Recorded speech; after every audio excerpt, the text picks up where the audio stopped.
సాధారణంగా రాత్రి వేళల్లో అన్నమాట. ఆ టైంలో పక్కనే వచ్చి కూర్చుని పదనైనా రాసుకుందాం అంటే ఎదురుకుండా అంతా ద్వాపరయుగం అంతా అలా కనపడుతుండే. ద్వాపరయుగంలో గోలోకంలో అనమాట. గోలోకంలో కృష్ణయ్య ఇల్లు ఎలా ఉండేది, ఆ ఇల్లు యశోద నందుడు కృష్ణుడితో పాటు 10 ఏళ్ళ పాటు ఆడుకున్నారనుకో, వాళ్ళందరూ ఏంటనమాట ఎంతో పుణ్యం సంపాదించుకున్న వాళ్ళు అయ్యి భగవంతు దర్శనం కలిగింది, భగవంతుడితో పాటు ఆడుకున్నారు. అప్పుడు వాళ్ళని చూపించాడు, ఇదిగో వీళ్ళు వచ్చి కలియుగంలో ఈ కాలంలో ఇప్పుడు ఇలా అప్పుడు జన్మిస్తారు, మళ్ళీ ఇలా జన్మిస్తారు, ఈ విధంగా అలాగా చెప్పిన విశేషాలన్నిటితో నేను శ్రీకృష్ణ దర్శనం అని పుస్తకం రాశాను. కృష్ణుడు ఒక్కొక్కసారి ఏం చేసేవాడు, ఆ స్నేహితుల్ని అనుగ్రహించడం కోసం ఆ వేణువు వాళ్ళకి ఇస్తుండేవాడు కాసేపు వదలడానికి. అలా కృష్ణుడు వేణువే తీసుకుని పోతున్న వాళ్ళు ఆయన నాకు చెప్పాడు, చూడైనా ఇదిగో ఈ పిల్లవాడు ఈరోజు వస్తున్నాడు కదా, ఇతడు కలియుగంలో ఈ సంగీతకారుడు ఇతనే. వాళ్ళని నాకు చూపించాడు అనమాట. ఇదిగో వీళ్ళే, ఈ జన్మించిన వాళ్ళే ఈ పిల్లలే, ఇలా మళ్ళీ 2 సంవత్సరాలు జన్మించిన వాళ్ళు. ఒకళ్ళైతే నాకు నిన్న మెసేజ్ పెట్టారు, పుస్తకాన్ని ఇలా పెట్టి పక్కన పెట్టుకుని ఉంటే ఇలా వెనక్కి తిప్పేసి పెట్టింది ఆ పుస్తకం. వీళ్ళు తీద్దాం అనుకున్నప్పుడు వెనకాల ఉంది, నిన్న వెనకాల ఇంకా ముద్దుగా ఉంటాడు కదా, ఈ ముద్దు కృష్ణుడు చూసుకుందాం అనుకున్నట్టున్నాడు, ఆయన తీశాడు అనమాట. నాకు చెప్పింది కూడా కృష్ణ ఏంటి, ఇది రాస్తున్న మొదట్లో అన్నాడు, నేను ఎవరైతే ఈ పుస్తకం చదువుతారో వాళ్ళకి పూర్తి మనశ్శాంతి కలుగుతుంది, వాళ్ళ ప్రారంభ కర్మ తొలగిపోతుంది, వాళ్ళ కష్టాలన్నీ నేను తెచ్చేస్తానన్నాడు. శ్రీ సన్నిధి ప్రేక్షకులకు నమస్కారం. మనం ఎందరో యోగులను, ఎందరో గురువులను, మరెందరో సాధకులను నిత్యం కలుస్తూనే ఉన్నాం. వారి నుంచి అద్భుతమైనటువంటి ఆత్మజ్ఞానాన్ని తీసుకుంటూనే ఉన్నాం. మనల్ని మనం ఉద్ధరించుకోవడానికి, మనల్ని మనం తరింపజేసుకోవడానికి ఎన్నో రకాల సాధనలు చేస్తుంటాం, ఎన్నో రకాల యోగాభ్యాసాలు చేస్తుంటాం, ఎన్నో రకాల యజ్ఞాలు, హోమాలు, యాగాలు చేస్తూ ఉంటాం. అయితే తనను తాను తరింపజేసుకోవడం కాకుండా తన చుట్టూ ఉన్న వారిని, తనతో పాటు జీవిస్తున్నటువంటి ఈ మొత్తం లోకాన్ని, ఈ సమాజాన్ని తరింపచేయాలనే ఉద్దేశాలు చాలా కొద్ది మందికి మాత్రమే ఉంటాయి. అలాంటి వారిలో ఒకరు మన గురువుగారు శ్రీ విశ్వపతి గారు. వారు ఏది చేసినా, ఏ చిన్న పని తలపెట్టినా ఇది ఈ లోకంలో నాతో పాటు జీవిస్తున్న వారందరికీ ఏ విధంగా ఉపయోగపడుతుంది అనే ఒకే ఒక్క ఆలోచనతోనే వారు ప్రారంభిస్తారు. అదే వారి మదిలో నిత్యం మెదులుతూనే ఉంటుంది. ఇలా మనందరి కోసము లోక సమస్త సుఖినో భవంతు అనే దాన్ని ఒక ప్రత్యక్ష నిర్వచనంగా, నిదర్శనంగా ఉన్నటువంటి గురువుగారు ఈరోజు మనకి సమయాన్ని కేటాయించారు. మరి ఈ సమయాన్ని ఏమాత్రం వృధా చేయకుండా ఈ సత్సంగం ప్రారంభిద్దాం. నమస్కారం గురుగారు. నమస్కారం. మీరు మాకు సమయాన్ని కేటాయించారు, నిజంగా చాలా సంతోషం గురుగారు. నాకు కూడా చాలా సంతోషం. అయితే గురుగారు, ఇప్పుడు గతంలో మనం స్వామివారి యొక్క దివ్య చరిత్రను, అలాగే వారి యొక్క లీలలను, శ్రీ వెంకటేశ్వర స్వామి వ్రతకల్పం ద్వారా మీరు ఎందరో జీవితాల్లో వెలుగులు నింపుతున్నారు. అవన్నీ కూడా మనం చాలా విషయాలు తెలియజేశారు గురుగారు. అయితే ఈ మధ్యన మీరు ఏదైనా ఒక ఆధ్యాత్మిక గ్రంథం కొత్తది ఏదైనా రాయడం జరిగిందా? దాని విశేషాలను తెలియజేస్తారని వచ్చారు గురుగారు. చాలా సంతోషం. మీతో అసలు ఇది ఒక ఇంటర్వ్యూ లాగా అనుకోను నేను మీతో అన్నమాట. అంటే మీతో కూర్చుని కాసేపు ఏదో మనం సత్సంగం అనుకుంటాం కదా, అలా సత్సంగం చేస్తున్నట్టే ఉంటుంది. నాకు అసలు ఏదో మనం ప్రోగ్రామ్ చేస్తున్నట్టు, ఇంటర్వ్యూ చేస్తున్నట్టు ఉండదు. అది చాలామంది నన్ను ఈ మధ్య అడుగుతున్నారు అనమాట, మన ఇంట్లో సత్సంగం పెట్టుకుందాం రండి అంటుంటే నాకు వెళ్ళటానికి ఏమో అసలు టైము వీలు కూడా కుదరట్లేదు. బట్ ఇప్పుడు మనం చేసేది ఇదంతా సత్సంగం లాంటిదే చెప్పాలంటే పూర్తిగా అనమాట. సో ఇది అందరికీ కూడా ఉపయోగపడుతుంది. ఇలా ప్రోగ్రామ్స్ చేస్తున్నప్పుడు ఆల్మోస్ట్ 4 ఏళ్ళ నుంచి చేస్తున్నప్పుడు అలా చాలామంది చెప్తుంది ఏంటంటే, అంటే సాధారణంగా ఏమనుకుంటారు, ఈ ఆధ్యాత్మికంగా ఉన్నవన్నీ కూడా ఏదో 70 వాళ్ళు 80 వాళ్ళు వాళ్ళకే కానీ ఈ చిన్నవాళ్ళకి కాదనుకుంటారు. అలా కాకుండా నేను చాలా సంతోషపడుతున్న విషయం ఏంటంటే, మనం చేస్తున్నవి ఇవన్నీ 20 ఉన్న పిల్లలు కూడా, వాళ్ళ ఇళ్లలో ఉన్న పిల్లలు వాళ్ళు కూడా చూస్తుని దీన్ని బట్టి అసలు ధర్మం అంటే ఇది కదా, ఇలా ఉండాలి కదా, ఇవన్నీ చాలా పట్టుకుంటున్నారు. వాళ్ళకి చాలా ఆకర్షిస్తున్నాయి అన్నమాట. అంటే భగవంతుని అనుగ్రహంతో మనం చెప్తున్నంతా అంత తేలిగ్గా వెళ్ళటం, అండ్ ఆయన అనుగ్రహం కాబట్టే మనం చెప్తున్న మాటలు వీళ్ళకి ఇంత హత్తుకోవటం, ఈ జనరేషన్ వాళ్ళకు కూడా హత్తుకోవటం అనమాట. సో ఎన్నో విషయాలు మనం అప్పటి నుంచి ఏంటి, తిరుమల స్వామివారి లీలల గురించి, పూర్వజన్మల గురించి, అసలు జన్మల బంధాలు, ఈ మనుషులు ఈ విలువలు పడిపోవటం, ధర్మంగా ఉండటం కానీ, ఈ రుణానుబంధాలు ఎలా ఉండుంటాయి, ప్రారంభికం ఎలా ఉండుంటాయి, ఇటువంటివన్నీ ఎన్నో చేస్తూ వచ్చాం. సో సో ఇవి ఎంతోమందికి వెళ్ళి చాలామందిని బాగా ఇన్ఫ్లుయెన్స్ చేసాయి అనమాట. చాలామంది ఎంతో ప్రభావితం అయ్యి అసలు కొంతమంది ఏంటంటే మనం గత 2, 3, 4 సంవత్సరాలుగా చేస్తున్న ఈ ప్రోగ్రామ్స్ అన్నింటినీ మళ్ళీ మళ్ళీ పెట్టుకుని ఉంటున్నారు. వాళ్ళు అంటుంటారు అనమాట, మాకు మనస్సు ప్రశాంతంగా లేనప్పుడు కూర్చుని ఏదో మళ్ళీ ఒకటి వింటుంటాం సార్, మళ్ళీ అదే వీడియో వింటుంటాం, మళ్ళీ మాకు ఒక్కొక్కసారి ఒక్కొక్క కొత్త దృక్పథం తెలుస్తుంటుంది లైఫ్ మీద. ఏంటంటే అసలు ప్రతి మనిషికి కూడా మనందరికీ ఏదైనా ఒక విషయాన్ని ఎదుర్కొన్నప్పుడు, ఒక ప్రాబ్లం ఎదుర్కొంటాం అనేది ఒక్కొక్క జీవితంలో ఒక్కొక్క స్టేజ్లో ఒక్కొక్కలా జరుగుతుంది. మనం ఎలా రెస్పాండ్ అవుతాం దానికి ఎలా మనం స్పందిస్తాం అన్నది మనకేంటి 20 ఏళ్ళప్పుడు, 30 ఏళ్ళప్పుడు, 40, 50, 60 ఏళ్ళ వస్తున్న కొద్దీ మనం ఎదుర్కొంటున్న సంఘటనలు, మనం చదువుకుంటున్న జ్ఞానం, ఇవన్నీ కలిసి మనం ఎంతో బాగా మోల్డ్ చేసి ఇంకా కొత్త దృక్పథంలో చూడటం ప్రారంభిస్తాం. అండ్ ప్రతి మనిషికి కావాల్సింది ఏమిటి అన్నిటికంటే జీవితం సుఖప్రదంగా సాగిపోవటం. ప్రతి మనిషి ఇదే కదా కావాలి అనుకునేది. ప్రతి మనిషి జీవితం అంతా శుభప్రదంగా, సుఖంగా, ఎటువంటి ఆర్థిక ఇబ్బందులు లేకుండా, అనారోగ్యాలు లేకుండా, ఇటువంటివన్నీ లేకుండా ప్రశాంతంగా వెళ్ళిపోవాలి ప్రతి మంది అనుకునేది. ప్రతి వాళ్ళకి ప్రతి జీవికి, మానవులకి ఏంటి, ప్రతి జీవి ఇదే అనుకుంటుంది అన్నమాట. సుఖంగా జరగాలి జీవితం అనుకుంటుంది. సో మనందరికీ ఇది ఉంటుంది. కానీ మానవులందరికీ మనకు ఒక విచక్షణ ఇచ్చాడు కాబట్టి మనం ఏంటంటే ఒక్కొక్కళ్ళు మనకున్న ఎంత వెళదామని ఇలా అనుకుంటున్నా మన ప్రారంభ కర్మలన్నీ ఈ మనుషుల్ని, మన ఆలోచనల్ని కూడా ఎంతో ప్రభావితం చేసి ఒక్కొక్కసారి తప్పుదారిలో పోయేలాగా, తప్పు నిర్ణయాలు తీసుకునేలాగా చేస్తుంటాయి. వీటికి ఈ దారిలో పోకుండా వీటిని మన సన్మార్గంలో పెట్టడానికి మన భారతీయ సంప్రదాయంలో మొదటి నుంచి ఈ గురు పరంపర తరతరాలుగా వస్తూ ఉన్నది. ఇది మన సాంప్రదాయానికి, మన భారతదేశానికి ఉన్న ఒక ప్రత్యేకమైన విశిష్టమైన స్థానం. మొట్టమొదటి నుంచి కూడా గురుస్థానము, గురువులు, ఈ సాంప్రదాయం అనేది ఈ భూమి మీద వెలసల్లినట్టుగా ఇంకెక్కడా లేదు మనకి. ఇప్పుడనే కాదు, ఈ కలియుగమే కాకుండా శ్రీకృష్ణుల వారు ద్వాపరయుగంలో కానీ, వెనకాల త్రేతాయుగంలో రాముల వారు కానీ, అలాగా తర్వాత కృతయుగంలో కానీ, అప్పటి నుంచి మొట్టమొదటి నుంచి అన్ని యుగాలలో కూడా సాక్షాత్తు నారాయణుడే వచ్చినప్పటికీ కూడా నారాయణ గురువులను దగ్గర తీసుకున్నాడు. శ్రీరామచంద్రుడిగా వచ్చినప్పుడు శ్రీరామచంద్రుడు కూడా గురువుల్ని అనుసరిస్తూ వచ్చాడు గురువు.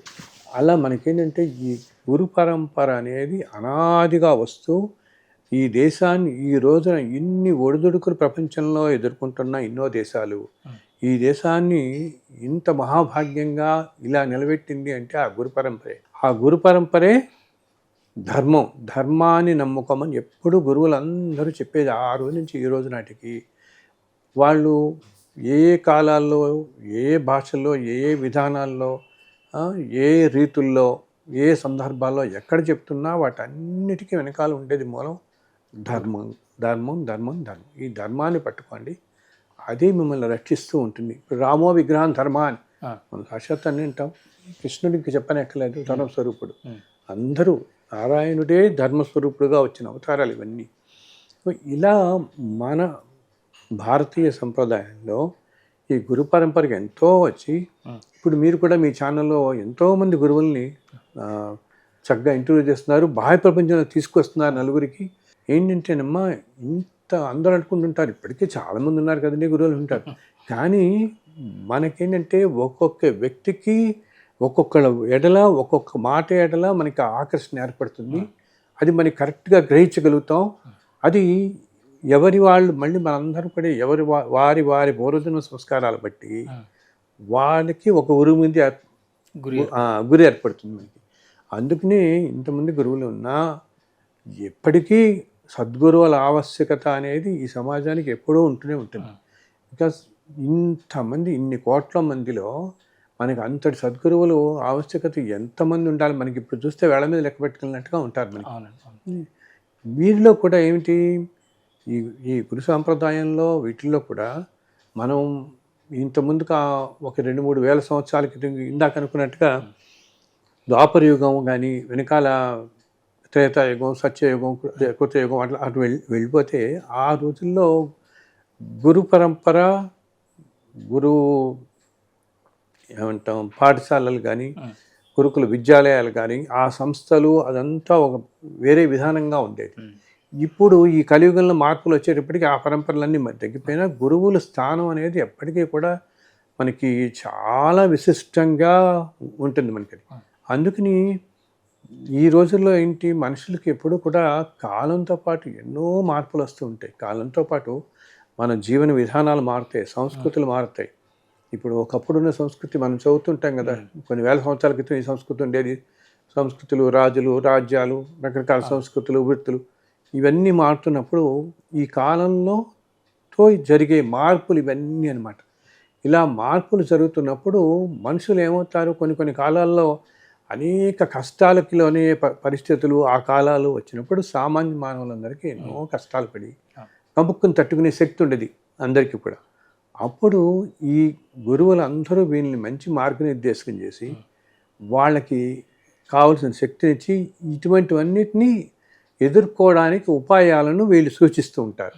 ఆయన ఇలా ఈ ఉపాయాలే రకరకాల మార్గాల్లో ఉంటాయి. మనకేంటంటే భగవంతుని నమ్ముకోవటం, భగవంతుని పట్టుకోవటం, అది కూడా ఏంటి ఒక్కొక్కరికి ఒక్కొక్క దేవత మీద ఆ గురి కుదురుతుంది మనకి.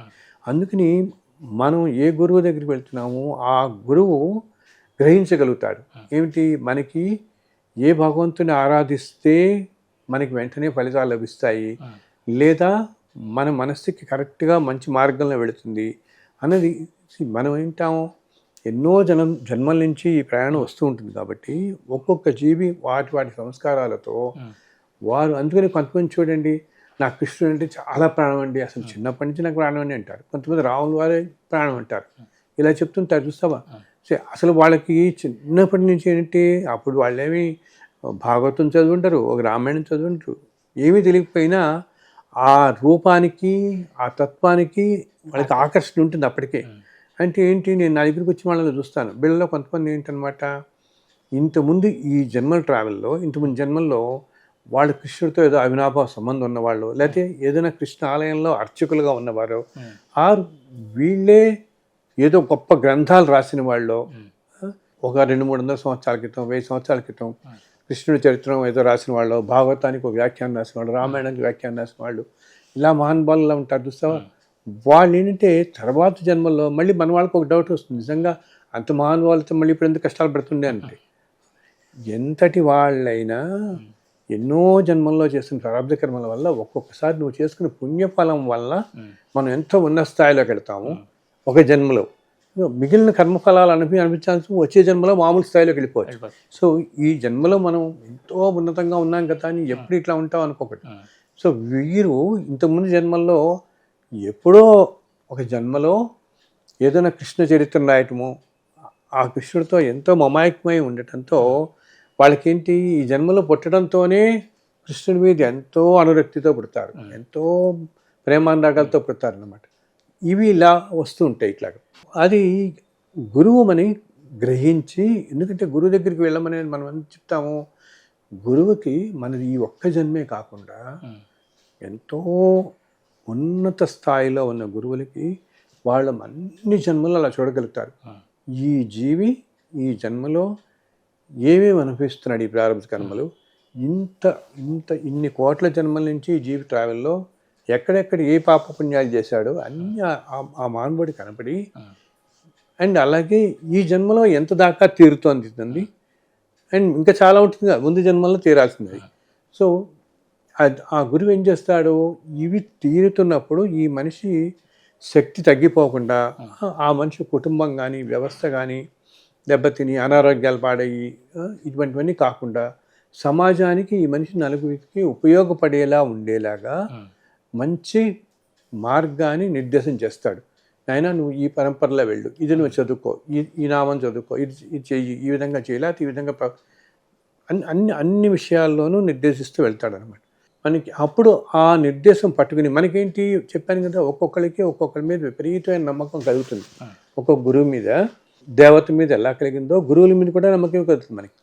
సో అది కూడా ఏంటి, మనం అటువంటి సద్గురువు మనకి లభించటం కూడా మన పెద్దలందరూ చెప్తారు, ఎంతో పూర్వజన్మ పుణ్యఫలం వల్ల కానీ దర్శనం జరగదు.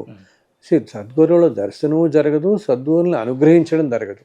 ఇప్పుడు మనం చూస్తాము, మనం ఒక మహావతార్ బాబాజీ గురించి వింటాము కదా, త్రైలింగ స్వామి గురించి, రమణ మహర్షి గురించి, యుక్తేశ్వర బాబా వారి గురించి, పరమహంస యోగానంద్ గారు, వీళ్ళందరి గురించి వింటాం కదా. సో వాళ్ళందరూ ఉన్న కాలాలలో ఎంతోమంది ఆయన శిష్యులుగా వారి దగ్గర ఉన్నప్పటికీ వారి తత్వాన్ని పూర్తిగా గ్రహించగలిగిన వాళ్ళు ఎంతో కొంతమంది కానీ ఉంటారు కదమ్మా. ఈ తత్వం ఏమిటి అని నమ్ముకుని ఉంటే అటువంటి మహానుభావులు ఏంటంటే వాళ్ళని మనం ఏమీ ప్రశ్నించక్కర్లేదు, అసలు ఏమి అడగక్కలేదు అనమాట. వాళ్ళ దగ్గర కేవలం గడిపినంత మాత్రానే మనకి జన్మజన్మల ప్రారంభ కర్మలన్నీ తోసిపోతాయి. కానీ జీవుల సంస్కారం, మనుషులు అతి సామాన్యుల వాళ్ళ జీవులందరి అన్నిట్లో కలియుగంలో మాయ ఎలా కనిపిస్తుందంటే, ఎటువంటి మహానుభావుడైనటువంటి గురువు దగ్గర ఉన్నప్పటికీ కూడా ఆ తత్వాన్ని పూర్తిగా అర్థం చేసుకోనివ్వదు ఈ మనిషిని. అర్థం చేసుకోనికుండా ప్రతిదీ మనం అసలు ప్రతి దాంట్లో సత్యం, ఇది సత్యం అనేది గ్రహించకపోవటమే కలియుగ లక్షణం.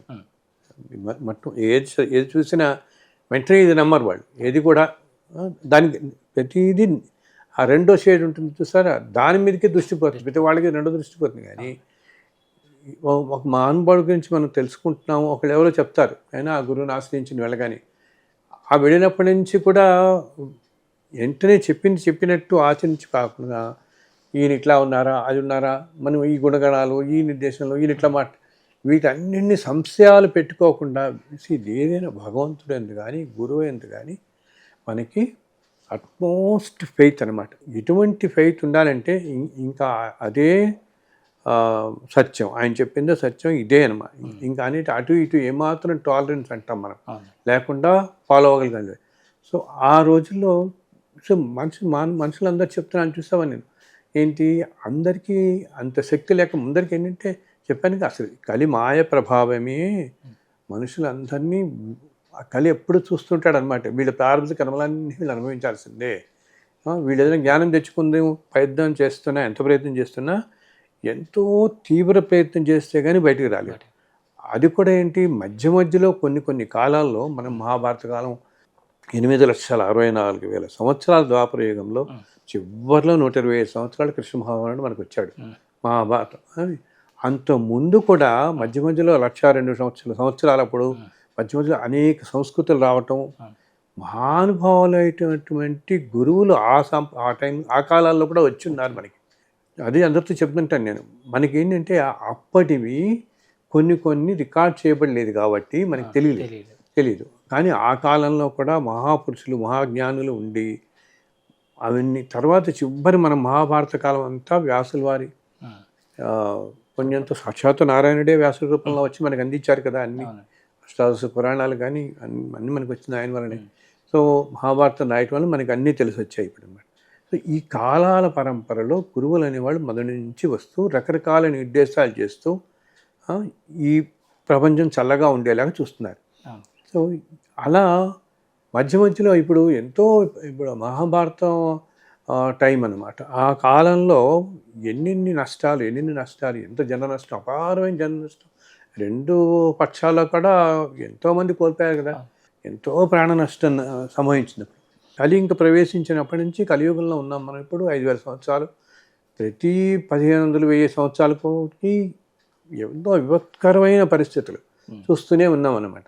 ఇలాగా ఉంటున్నప్పుడు ఏంటంటే మొత్తం సర్వనాశనానికి దారి తీయకుండా ఈ మహాపురుషులందరూ ఈ ప్రపంచాన్ని, ఈ భూమిని రక్షిస్తూ వస్తున్నారు.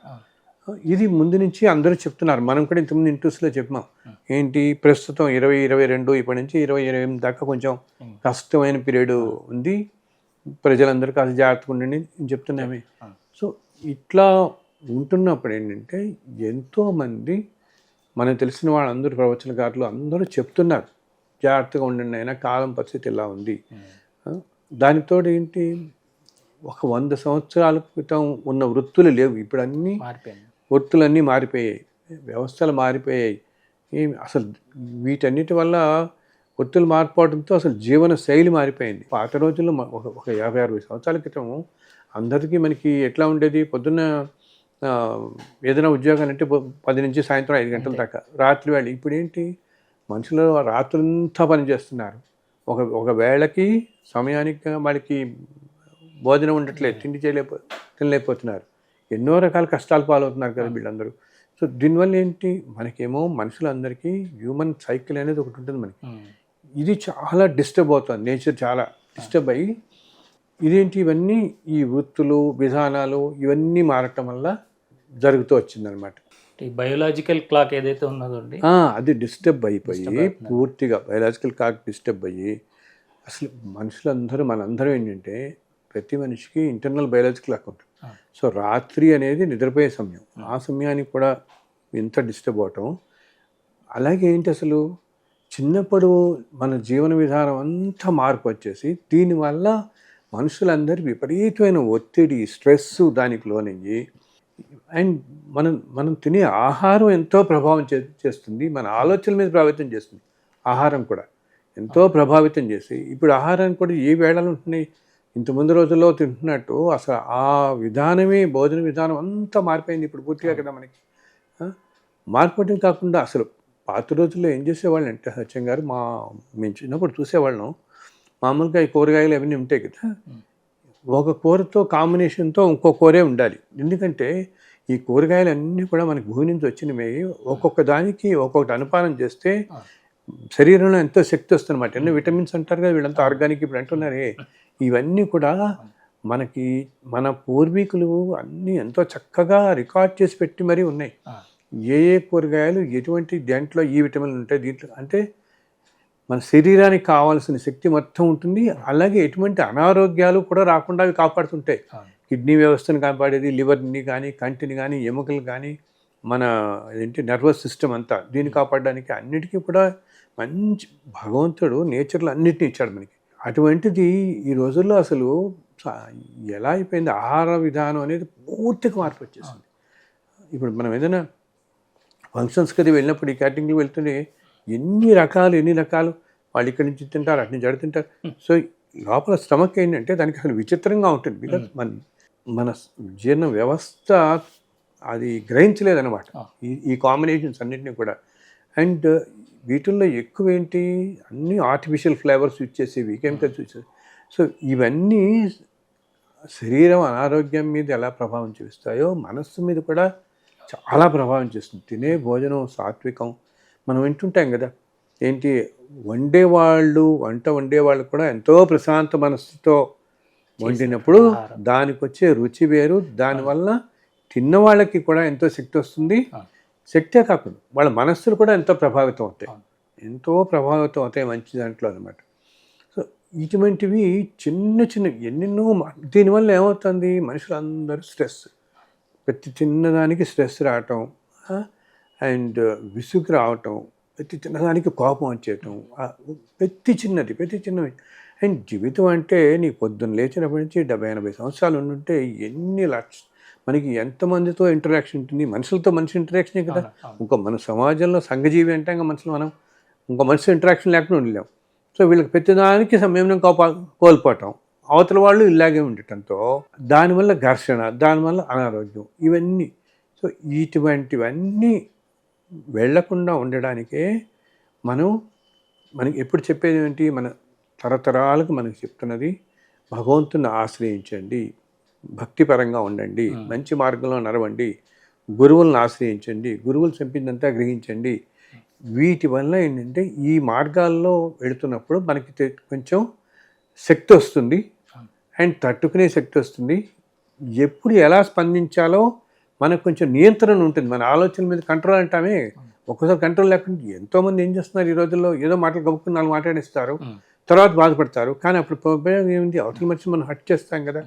అసలు ఎప్పుడు నేను అంటుంటాను, ఇంట్రెస్ట్ అన్నింటిలో చెప్తాను, అన్నిటికంటే ధర్మం ఏంటంటే చాలా సాత్వికంగా నెమ్మదిగా మనిషిని హట్ చేయకుండా మాట్లాడటమే ఉన్నతమైన ధర్మం.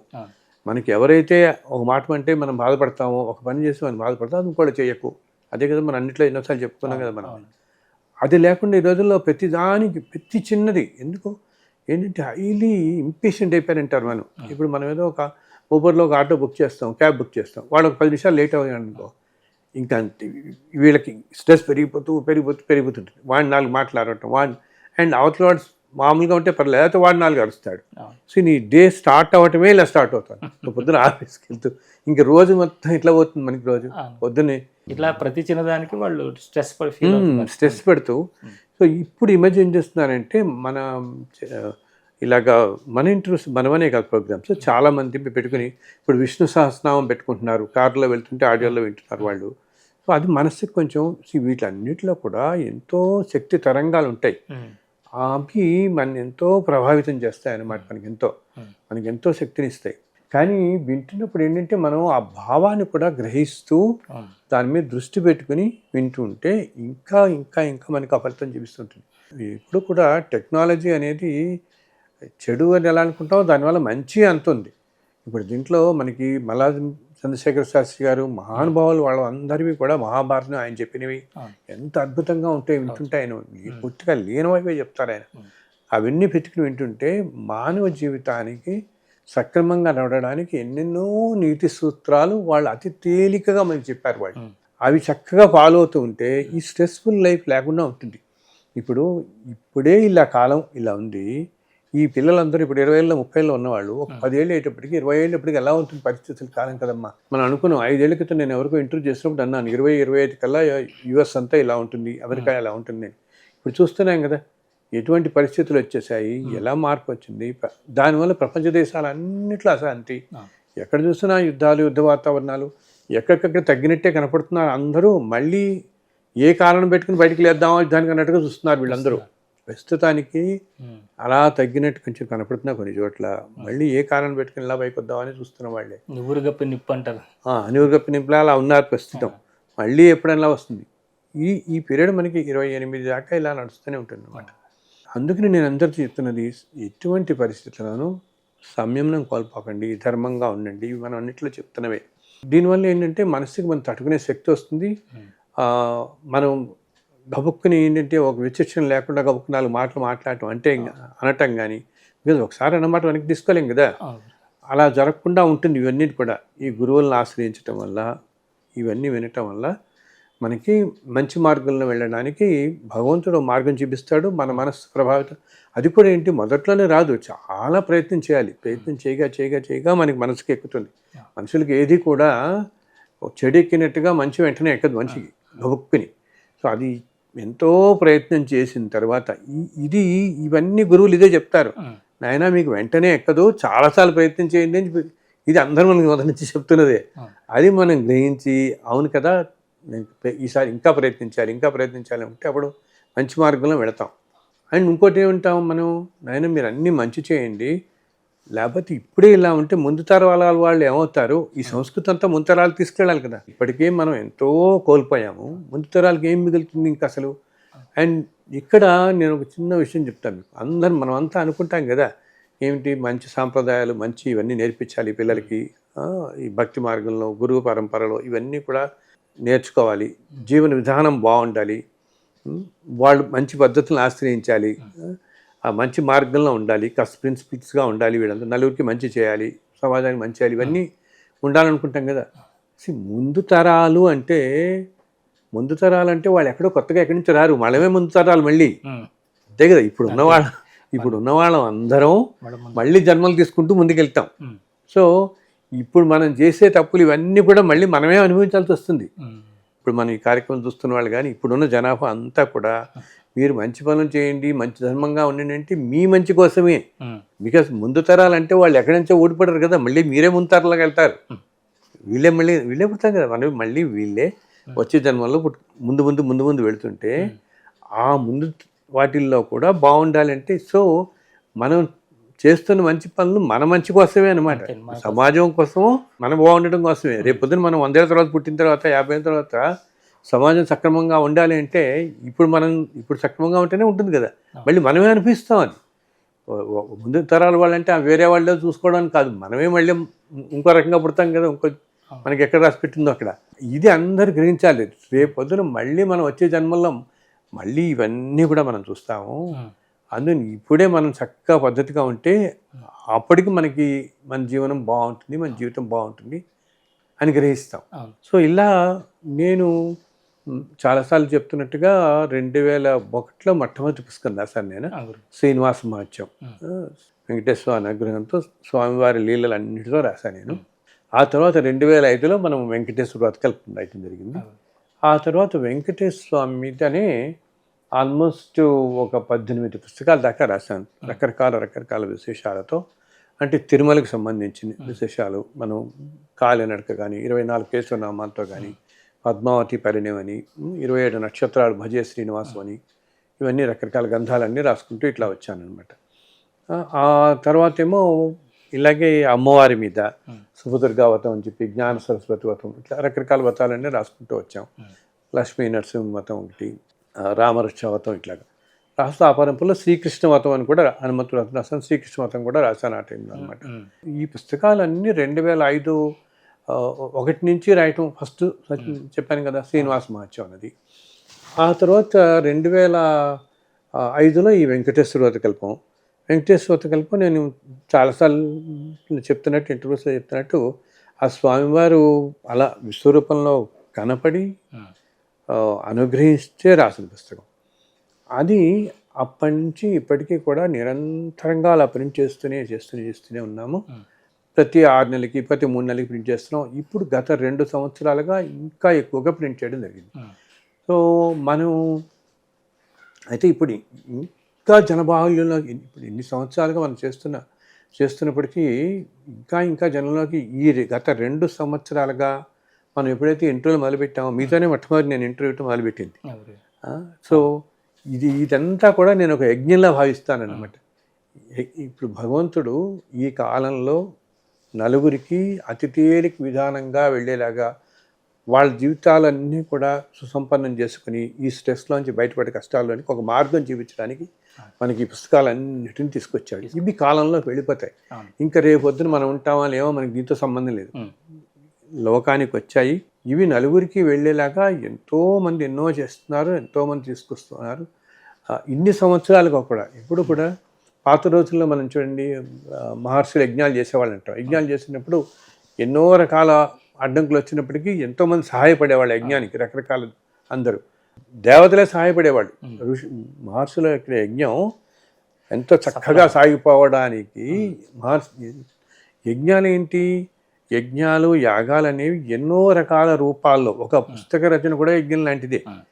ఇలా అన్ని యజ్ఞాలు జరుగుతున్నప్పుడు వ్యాసులారు మహాభారతం రాయటం, ఇవన్నీ కూడా మహాయజ్ఞాలు. అవన్నీ కూడా ఒక రామాయణం రాసిన వాల్మీకి, అప్పుడు అవరోధాలు అవి లేకుండా ఎంతోమంది దేవతలు సైతం అలా చూసి వచ్చారు.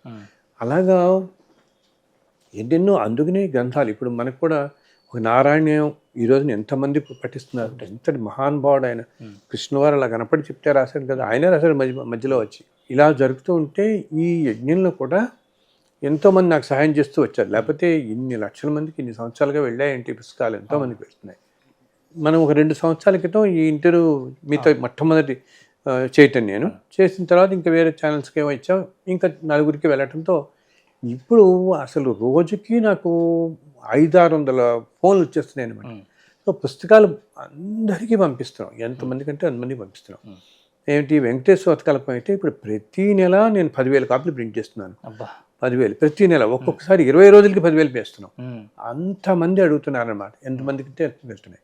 సో దీంతోపాటు మనకి కలుద్దాం అనుకుని వచ్చిన వాళ్ళు, ఇలా రోజంతా సరిపోతుంది.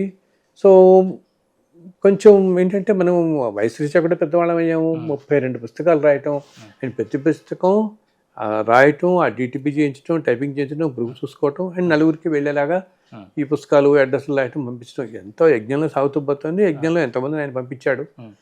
ఇట్లా ఉంటుండగా మధ్య మధ్యలో కలిసిపోతున్నట్టు అనిపిస్తూ ఉంటే ఒక 6 నెలల క్రితం అనమాట, ఇదిగో కృష్ణయ్య ఆయన ఇలా పడుకుంటే వచ్చి పరిగెత్తి చిన్న పిల్లవాళ్ళలాగా వచ్చి నా దగ్గర మంచం మీద కూర్చొని, పద నేను నా కథలు చెప్తాను పద అన్నాడు. ఇది అసలు ఏమంటాం, ఇందాక చెప్పానే, కలియుగ ప్రథమ లక్షణం కలియుగంలో ఏదే నమ్మబోవడం. అవునా, నమ్మబోవడం. సో ఇది వినడానికి చాలా ఆశ్చర్యంగా ఉండదు చాలామందికి. ఒకటేంటి, నేను ఎప్పుడు అంటాను, మనకు అబద్ధం చెప్పాల్సిన పని లేదు కదా. నమ్మిన వాళ్ళకి మహదానందం, నమ్మకపోయినా ఆనందమే కృష్ణుల గురించి అంటే. సో ఆయన అట్లా వచ్చి పదని నేను ఇప్పుడు ఆ ఆ కాలంలో కృష్ణుడు ఉన్న కాలంలో కృష్ణుడిదంతా కూడా ఏంటంటే ఒక మధుర భక్తి తత్వం అయిందంతా. అసలు కృష్ణ నామంలోనే ఎంతో ఆకర్షణ, కృష్ణుడు అంటే ఆకర్షించేవాడు అనమాట, ఎంతో ఆకర్షణ కలిగి ఉన్నవాడు. అందరికీ మన వాళ్ళలో ఎంతోమంది చెప్తారు కృష్ణ అసలు ఆ రూపమే ఆకర్షిస్తుందండి, ఆ తత్వమే ఆకర్షిస్తుందని. ఆ కృష్ణతత్వం కూడా ఎంతోమంది ఋషులు మహర్షులు ఈ కాలంలో మహానుభావులు కృష్ణతత్వం మీద అనేక గ్రంథాలు రచించారు, ఎంతో వ్యాఖ్యానం చేశారు, ఆయన లీలలు వర్ణించారు. అలాగే అసలు ఆ తత్వమే కృష్ణతత్వమే పుట్టినప్పటి నుంచి కృష్ణుడు ఎన్ని రకాలుగా అసలు ఆయన సాక్షాత్తు నారాయణుడే మానవ రూపం తీసుకుని కూడా ఆయన ఎన్ని కష్టాలు పడ్డాడు, ఎన్ని అవమానాలు పడ్డాడు. కొంతమంది నాతో ఈ మధ్య ఎవరో అంటారు, భగవంతుడు కదండి మామూలు వాళ్ళని ఆయన మానవ రూపం తీసుకుని కష్టాలు పడ్డాడు, మామూలు వాళ్ళందరికీ అంటే ప్రారంభకరం ఉంటుంది, భగవంతుడికి ఏం ప్రారంభకరం ఉండదు కదా, మరి ఆయన ఎందుకు కష్టాలు పడ్డాడు అంటారు. మేము మానవంతా అవమానాలు పడ్డాము ఇవన్నీ అంటే ఏదో ప్రారంభకంతో పడతాము. ఈ భగవంతుడు ఇవన్నీ ఎందుకు చూపిస్తాడంటే అన్నీ ఆయన విభూతులు లీలలు.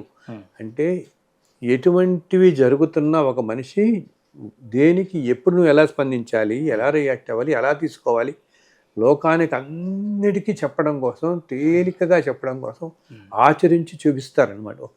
శ్రీరామచంద్రుడు అంత సత్యవాక్ పరిపాలన చేసి చూపించాడంటే లోకం కోసం.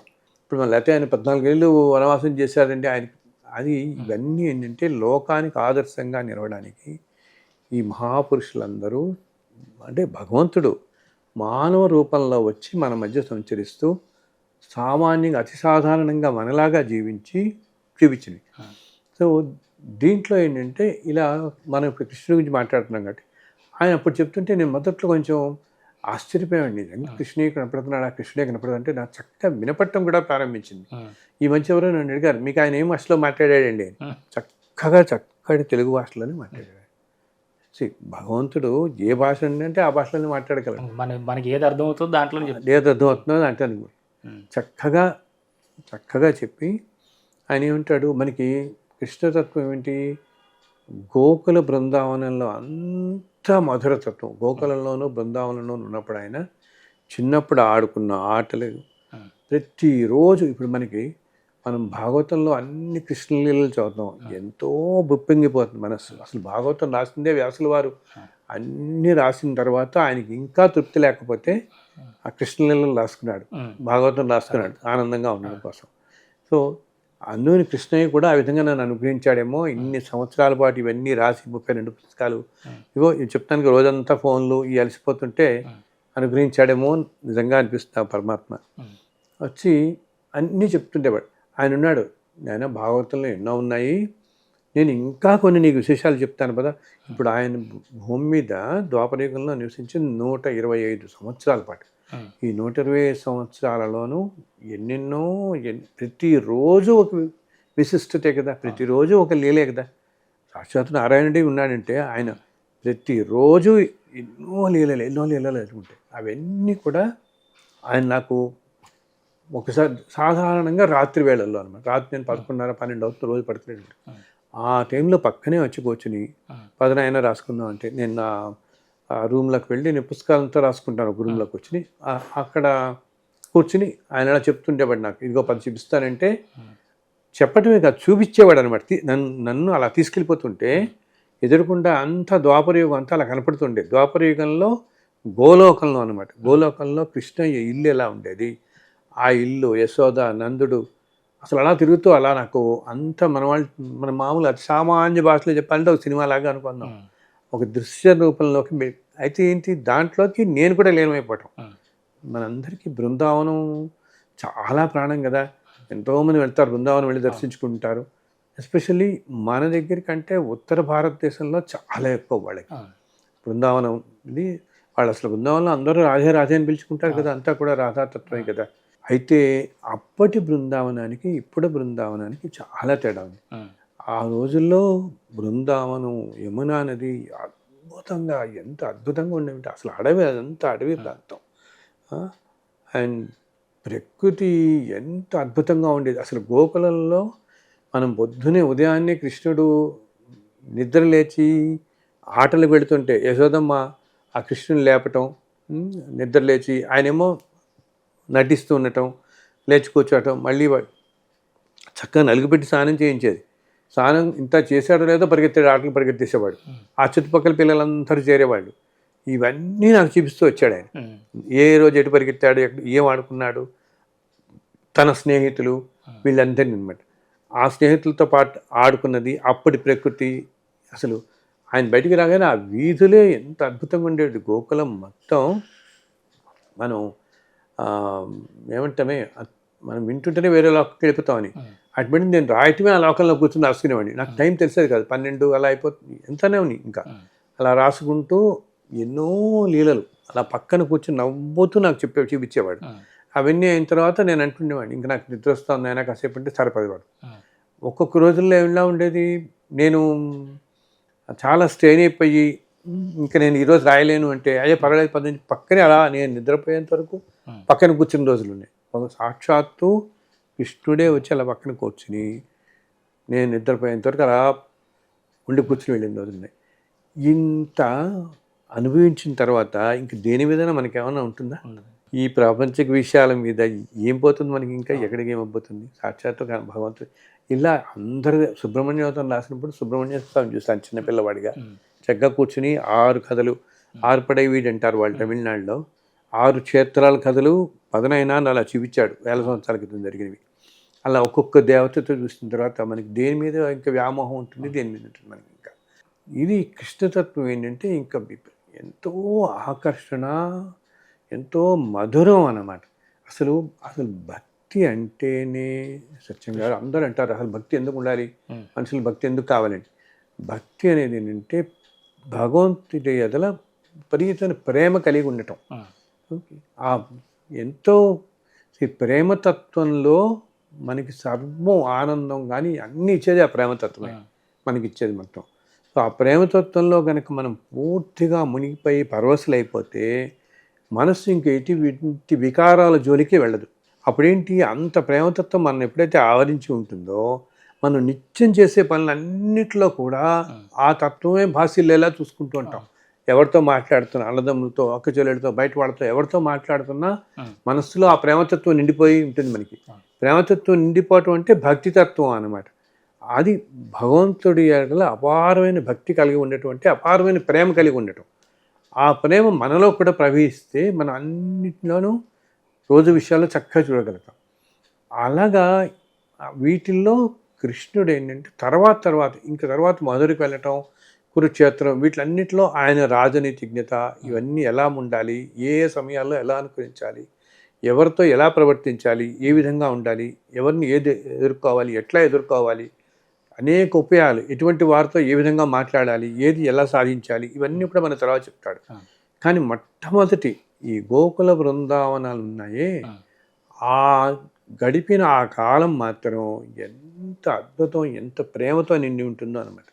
గోకులంలో చిన్నప్పుడు అంతా ఆటలు, స్నేహితులతో ఆడుకుంటూ వాళ్ళందరికీ కూడా ఎన్నెన్నో సంతోషం కలిగించే పనులన్నీ చేస్తూ ఆనందకరమైన పిల్లల్ని కూడా.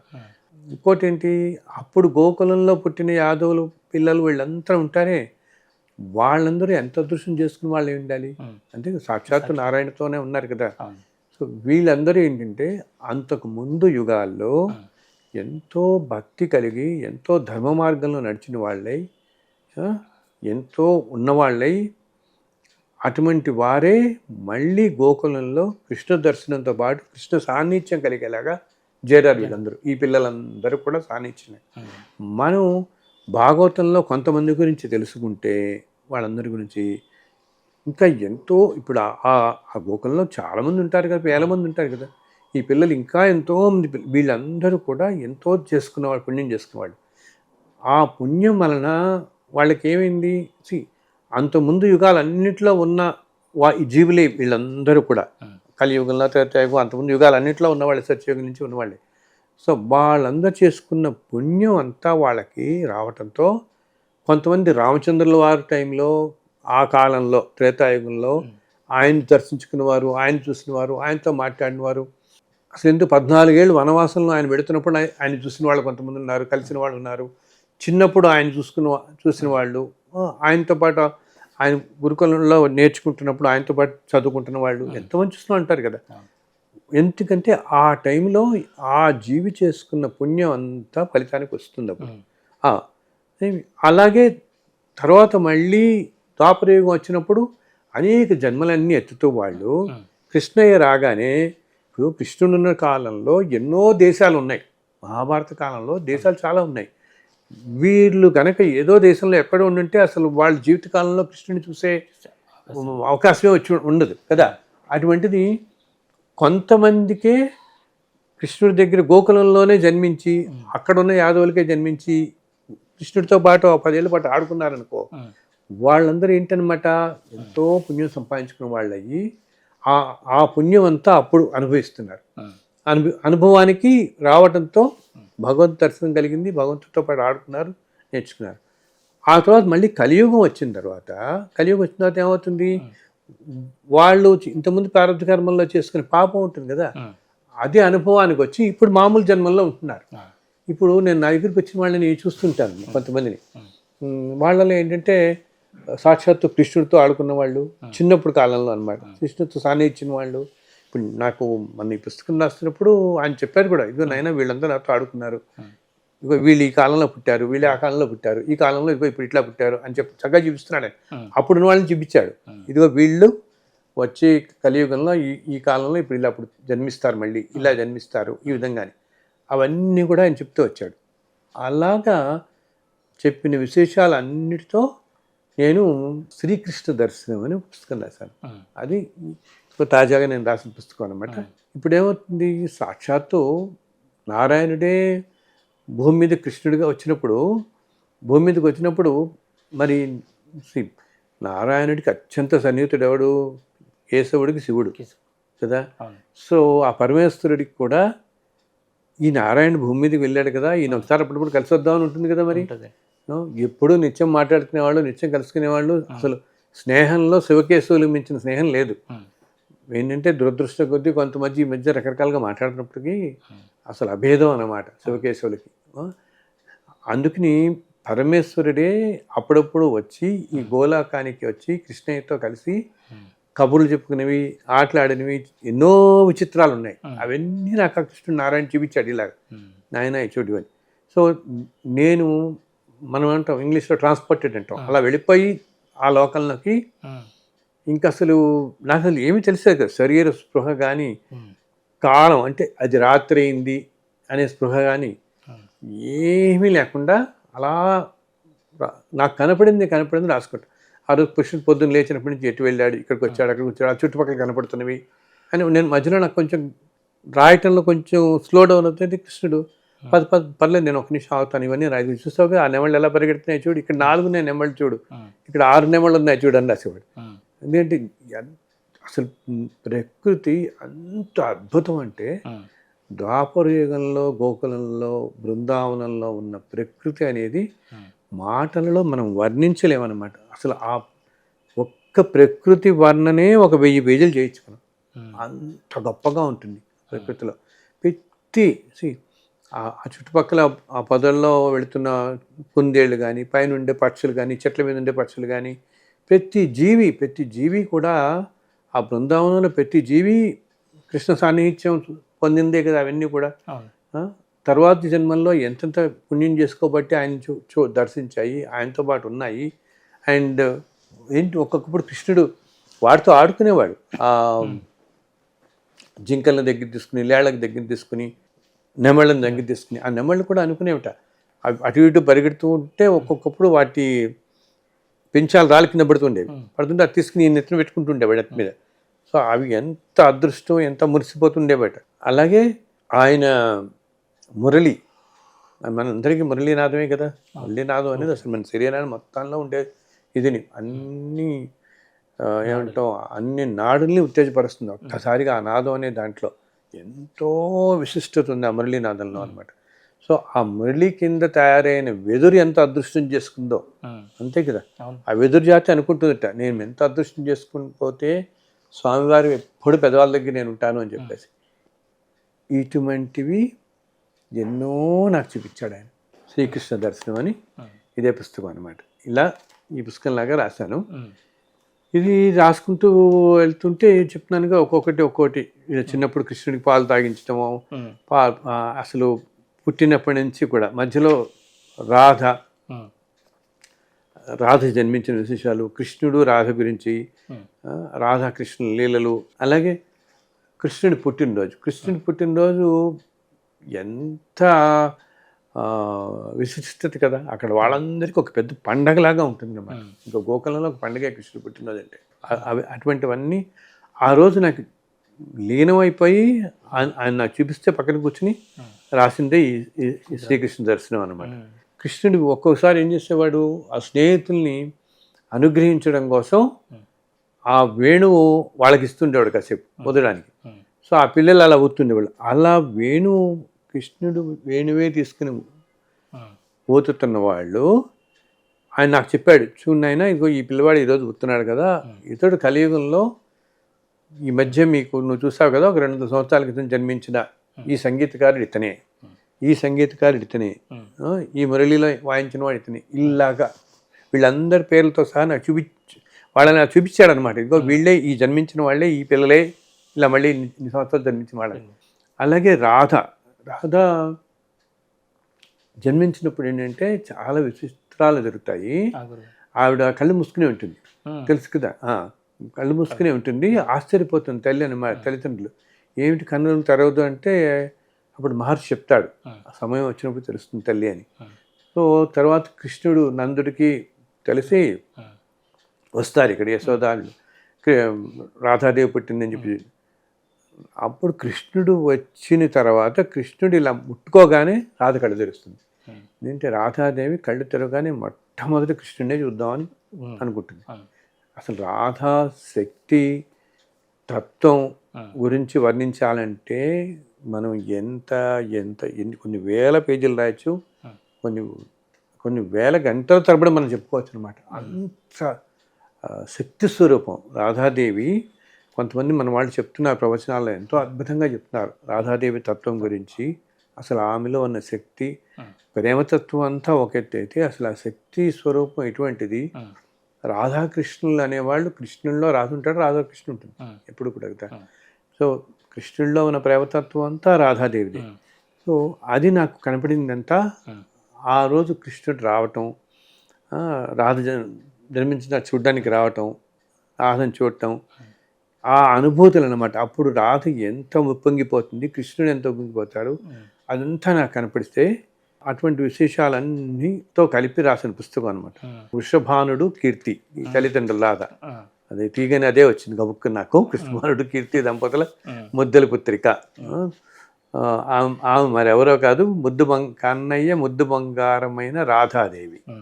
గోపికలతో పాటు ఆడుకోవటం, వీళ్ళందరూ కూడా అసలు ప్రకృతిలో అక్కడ ఉండే ప్రతి చెట్టు, ప్రతి ఇది పులకించిపోతుంది అనమాట ఆ కృష్ణుని తత్వానికి. ఇప్పటికీ రాధాకృష్ణులు బృందావనంలో తిరుగుతూనే ఉంటారు. వాళ్ళు అందుకని సాయంత్రం కానీ తెలుసు ఎవరిని అటు వెళ్ళరు. అటు వెళ్ళటం కాదు, అటు పక్కన ఉండే వాళ్ళు అన్ని తలుపులు కిటికీలన్నీ కూడా మూసేస్తారు. ఆ పక్క ఉండేవి వాళ్ళకి ఏకాంతం కల్పిస్తారు. రాధాకృష్ణ తత్వమే చాలా అద్భుతమైన తత్వం. సో ఇలా నేను ఆయన అనుగ్రహించి, నేను మధ్యలో ఆగిపోతున్నప్పుడు అసలు నేను ఒక్కసారి అట్లా కూర్చుని ఉండేవాడిని. ఆయన సాయంత్రం ఉన్నప్పుడు మళ్ళీ తిరిగి పగలంతా ఆడుకోవటం, వాళ్ళంతా దుమ్ము ధూళి, మళ్ళీ ఈ ఆలమందలన్నీ తిరిగి గోకులానికి వచ్చేవి. చుట్టుపక్కల అంతా ఏంటంటే గోకులం చుట్టూతో కొండలు ఉంటాయి, బాగా కొండలు, అడవి అనమాట. ఈ అడవిలోకి వెళ్ళటం రావటం అనమాట. సో మనం చాలా తెలుసుగా ఈ రాక్షసులకు సంబంధించిన ఇవన్నీ మనం ఎన్నో భాగవతాల నుంచి చూసాం మనం. దాంతోపాటు ఇలా ఒక్కొక్క రోజు జరిగిన రకరకాల సంఘటనలు అనమాట. ఎన్నో అద్భుతాలు జరిగినవి, అవన్నీ నాకు కొన్ని దీంట్లో రాశాను. సో మధ్య మధ్యలో నేను ఆగిపోతున్నాను అనుకో, ఆ పేర్లు వాటి గురించి ఆయన వచ్చి రాసేసేవాడు అక్కడ. ఆ కాగితాలు నేను ఇప్పటికీ నా దగ్గర పెట్టుకున్నాను. ఆయనే వచ్చి రాసేసి ఇదిగో ఈ పేరు ఇదని ఒక 4-5 ఏళ్ళు ఆయన రాసుకుంటూ వెళ్ళిపోయాడు. మళ్ళీ నాకులో నాకు వచ్చేసేది, నేను రాసుకుని వెళ్ళిపోయాడు. సో ఒక్కోసారి మధ్యాహ్నం వేళ అలా పడుకుని ఉన్నాను అనుకో, 3:30-4 గంటలు. నేను పొద్దున ఎవరో ఒకరు కలవడానికి వస్తుంటారు కదా, ఒక్కో రోజు 2:30-3 అయిపోయి భోజనం లేట్ అయిపోయి నాకు పెద్దగా సహించేది కాదు, లేదా అలా పోయి పడుకునేవాడిని. అయ్యో అలసిపోయి ఉన్నావు, పది ఇప్పుడు రాసుకుందాం పదండి, 3:30-4కి పద అని చెప్పి అసలు ఎంత అనిర్వచనీయమైన అనుభూతులు అంటే మనం నోటితో చెప్పలేము సత్యం గారు. ఓర్జన సుకృతం. అందులో ఏంటి, మనం చాలా చోట్ల మామూలుగా చిత్రాల్లో, ఫోటోల్లో అన్నిట్లో చూస్తుంటాం కదా. కృష్ణుడు ఎన్నో చిత్రాలు చూస్తే మీరు ఉత్తర భారతదేశంలో కానీ దక్షిణ భారతదేశంలో కానీ ఎంతో కాలం నుంచి చిత్రీకరించిన వాళ్ళు ఉన్నారు కృష్ణుడు ఎలా ఉంటాడని. సో ఈ పుస్తకంలో నేను ఒక చోట చిన్నప్పుడు గోకులంలో ఆయన ఉన్నప్పుడు ఒక చిత్రకారుడు వచ్చి అడుగుతాడు, ఇలాగా అందరినీ బొమ్మలు వేస్తూ వస్తాడనమాట. సో యశోదమ్మ దగ్గరికి వస్తే ఆవిడ అమ్మో దిష్టి కొడుతుంది, వేయొద్దని చెప్తుంది. లేదు లేదు నాకు చాలా సంతోషంగా వేస్తానని చెప్పి అదంతా కృష్ణుడి బొమ్మ కూడా వేస్తాడు తన స్నేహితులు. కృష్ణుడు ఏమంటాడు అప్పుడు, నేను ఒక్కనే కాదు వీళ్ళందరినీ కూడా వేయాలి నాతో పాటు అంటాడు, ఈ స్నేహితులందరినీ. సో ముందు స్నేహితులందరినీ వేస్తాడు ఈ బొమ్మలు వేసిన అతను. కానీ కృష్ణుడిది మాత్రం ఎప్పటికీ వేయలేకపోతాడు, వీళ్ళందరూ వేస్తాడు. కానీ అసలు అర్థం కాదు ఏమిటి ఈ పిల్లవాడిని ఎందుకు వేయలేకపోతున్నాను. అప్పుడు చివరికి కృష్ణుడి దగ్గరికి వచ్చి చూస్తే ఏది నాది వేసామంటే చూస్తాడు, ఇంకా అక్కడ ఉండదనమాట. అప్పుడు చివరికి ఒకరోజు ఒక టైంలో నమస్కారం పెట్టుకి, ఆయన నాకు ఇది అర్థం కావట్లేదు, ఇన్ని వేల చిత్రాలు నేను వేసిన వాడిని నీ బొమ్మ ఎందుకు నేను వేయలేకపోతున్నాను. మీ స్నేహితులందరినీ వచ్చేస్తారు ఆ చిత్రంలో, ఆ పెయింటింగ్ వేస్తాడనమాట రంగులు పెట్టుకుని. రంగులన్నీ న్యాచురల్ కలర్సే ఉండేవి ఆ రోజుల్లో. కలర్లన్నీ కూడా ఏంటంటే రకరకాల వృక్షాల బెరళ్ళ నుంచి, వృక్షాల నుంచి తీసుకునే వాళ్ళ కలర్స్, చెట్ల ఆకుల నుంచి కూడా కలర్స్ వచ్చేవి. ఆ రంగుల్ని ఈ ఈకలతో, మన ఈ పక్షుల ఈకలు ఉంటే చూస్తావా, ఈకలతో ఇలా ముద్ది వాటిని దిద్ది దాంతో పాటు వేసేవాళ్ళు పెయింటింగ్స్ ఆ రోజుల్లో అన్నమాట, పక్షి ఈకలతో. అలాగా వేస్తాడు తను చక్కగా ఆ రంగులన్నీ పెట్టుకొని చిన్న చిన్న వాటిలో పెట్టుకొని. మనం అనుకుంటాం ఆ రోజుల్లో కూడా మట్టివి ఏమంటాం మనం ఇప్పుడు గ్లాస్ బాటిల్స్ లాగా మట్టి బాటిల్స్ కూడా ఉండేవి ఆ రోజుల్లో, ద్వాపర యుగంలోని. దాంట్లో రంగురంగులు ఉంటాయి, ఆ రంగుల్లో ఆ ఈకలన్నీ ఉంటాయి, ఆ ఈకల నుంచి వేశాడు, పెద్ద తీసుకుని దాని మీద వేశాడు అనమాట. ఈ నలుగురు పిల్లలు వెనకాల అక్కడ 2-3 నెమళ్ళు కూర్చుని ఉంటాయి, అవి ఎగురుతూ ఉంటాయి, వాటిని అన్నింటిని వేస్తాడు. కానీ కృష్ణయ్య మాత్రం ఎంత వేద్దామని బొమ్మలో రాడతాడు. ఈయనకి ఆశ్చర్యం అనిపిస్తుంటుంది, ఏంటి నేను ఇంత వేస్తున్నాను, ఈయన మాత్రం రావట్లేదు, ఈయన మాత్రం దీంట్లో రావట్లేదు, ఎంత వేద్దాం అనుకున్నా ఆ రూపం కనిపిస్తుంటాడు కానీ ఇక్కడ రాదు, వేయడానికి రాదు. అప్పుడు చివరికి ఒకసారి కృష్ణుడు ఏమో సరదాగా వచ్చి అడుగుతాడు, ఏది నా బొమ్మ చూపి అంటుంటాడు. వచ్చి చిన్నపిల్లాడు ఇలా పరిగెత్తుకుంటూ వచ్చి, చిన్నపిల్లలు ముద్దుగా ఉంటారు కదా వాళ్ళు, వచ్చి చూడాలి ఏదంటే నాది ఇంకా వేడు. అప్పుడు ఎందుకు ఒక్కసారిగా అతను మనసులో వెళ్తుంది అనమాట, ఇది వచ్చి ఇది ఎవరో కాదు బహుశా నారాయణ. నమస్కారం పెట్టుకుంటే అప్పుడు నారాయణ రూపంలో కనిపిస్తాడు. కనపడి అప్పుడు నాయన నన్ను అనుగ్రహించు అనగా అంటాడు. ఇంకా అప్పుడు ఈ కృష్ణుడి చిత్రం వేస్తాడు. ఆ చిత్రం ఏంటంటే అప్పుడు వేసిన ఆ బొమ్మ అప్పుడు యశోదమ్మ నందుడి ఇంట్లో ఉంటుంది. అది అప్పటి నుంచి ఇప్పటికీ కూడా ఉంది మన మధ్యనే. దాని గురించి అంతా రాశాను, ఎక్కడ ఉంటుంది, ఎవరి దగ్గర ఉంటుంది, ఎవరి దగ్గర నుంచి ఎక్కడ వెళ్తుంది, ఎవరికి ఇది దర్శనమిస్తుంది. ఇప్పటికీ కూడా మహాపురుషులకి, యోగులకి ఆ రూపం దర్శనమిస్తుంది, ఆ చిత్రం దర్శనమిస్తుంది. అప్పటి చిత్రం అనమాట. అది ఇప్పుడు మనం చాలా చూస్తున్నాం కదా, క్యాలెండర్స్ చూస్తాం, అన్నో చోట్ల చూస్తాం కృష్ణుడు మనం. కానీ మధ్య నన్ను ఎవరు అడిగారు అనమాట ఎలా ఉన్నాడు అని. యాక్చువల్ నాకు కనపడిన కృష్ణుడు, నా దగ్గర కూర్చునే కృష్ణుడు ఎంత అసలు అంటే అండి, ఈ గత 7-8 నెలలుగా ఎన్నిసార్లు చూస్తున్నాను. ఆయన సన్నగా ఉంటాడు, మరీ బొద్దుగా మనం చూస్తున్నట్టుగా కాకుండా సన్నటిది, ఎంతో చురుకైన కళ్ళు, అండ్ కొంచెం రింగులు తిరిగినట్టుగా, మరీ రింగులు తిరిగినట్టు ఉండదు జుట్టు. కళ్ళు మాత్రం ఎంత అద్భుతంగా ఉంటాయంటే ఆయన కళ్ళు అసలు చెప్పలేము, ఎంతో కాంతివంతం, అసలు నవ్వుతూ ఉన్నట్టు అనిపిస్తుంది అనమాట మనకి అలాగా. సో ఎంతో ముద్దుగా సన్నగా ఇట్లా చుట్టుకునే గుడ్డని, అండ్ ఆయనకి ఏంటంటే రంగురంగుల చిన్న చిన్న గుడ్డలు తీసుకుని తలకు చుట్టుకుంటూ ఉంటాడు. అది చాలా సరదా. రంగురంగుల వస్త్రాలు ఏమన్నా తీసుకుని తలకు చుట్టుకోవటం. ఆ రోజుల్లో కూడా రకరకాల వస్త్రాలు ఉండేవి రంగురంగులవి, అవన్నీ తలకు చుట్టుకోవటం, దానికి ఒక పక్కన నెమలి పింఛం పెట్టుకోవటం, వీటితో ఎగురుతూ రావటం, ఒక్కోసారి మురళి పుచ్చుకుని ఎగురుతూ వచ్చేవాడు, వచ్చి కూర్చుని పద అలాగా రాసిన. అయితే ఏమైందంటే సత్యం గారు రాశాను, ఇంకా చాలా ఉందన్నమాట యాక్చువల్గా, ఇంకా చాలా ఉంది. దీంట్లో నేను రాసలీల గురించి అంత విపులంగా రాయలేదు. యాక్చువల్గా ఇది చదివిన వాళ్ళకి ఎన్నెన్నో అద్భుతమైన అనుభూతులు కలుగుతున్నాయి. సో ఈ చదివిన వాళ్ళందరికీ ప్రతిరోజు నాకు ఎన్నెన్నో అనుభూతులు చెప్తున్నారు. మాకు ఇలా జరిగి ఏమిటి చదువుతున్నప్పుడు కృష్ణుని వాళ్ళ ఇంట్లో తిరుగుతున్నాడు చెప్పడం అనిపించటం, ఎన్నో అద్భుతాలు చెప్తున్న వాళ్ళు ఉన్నారనమాట.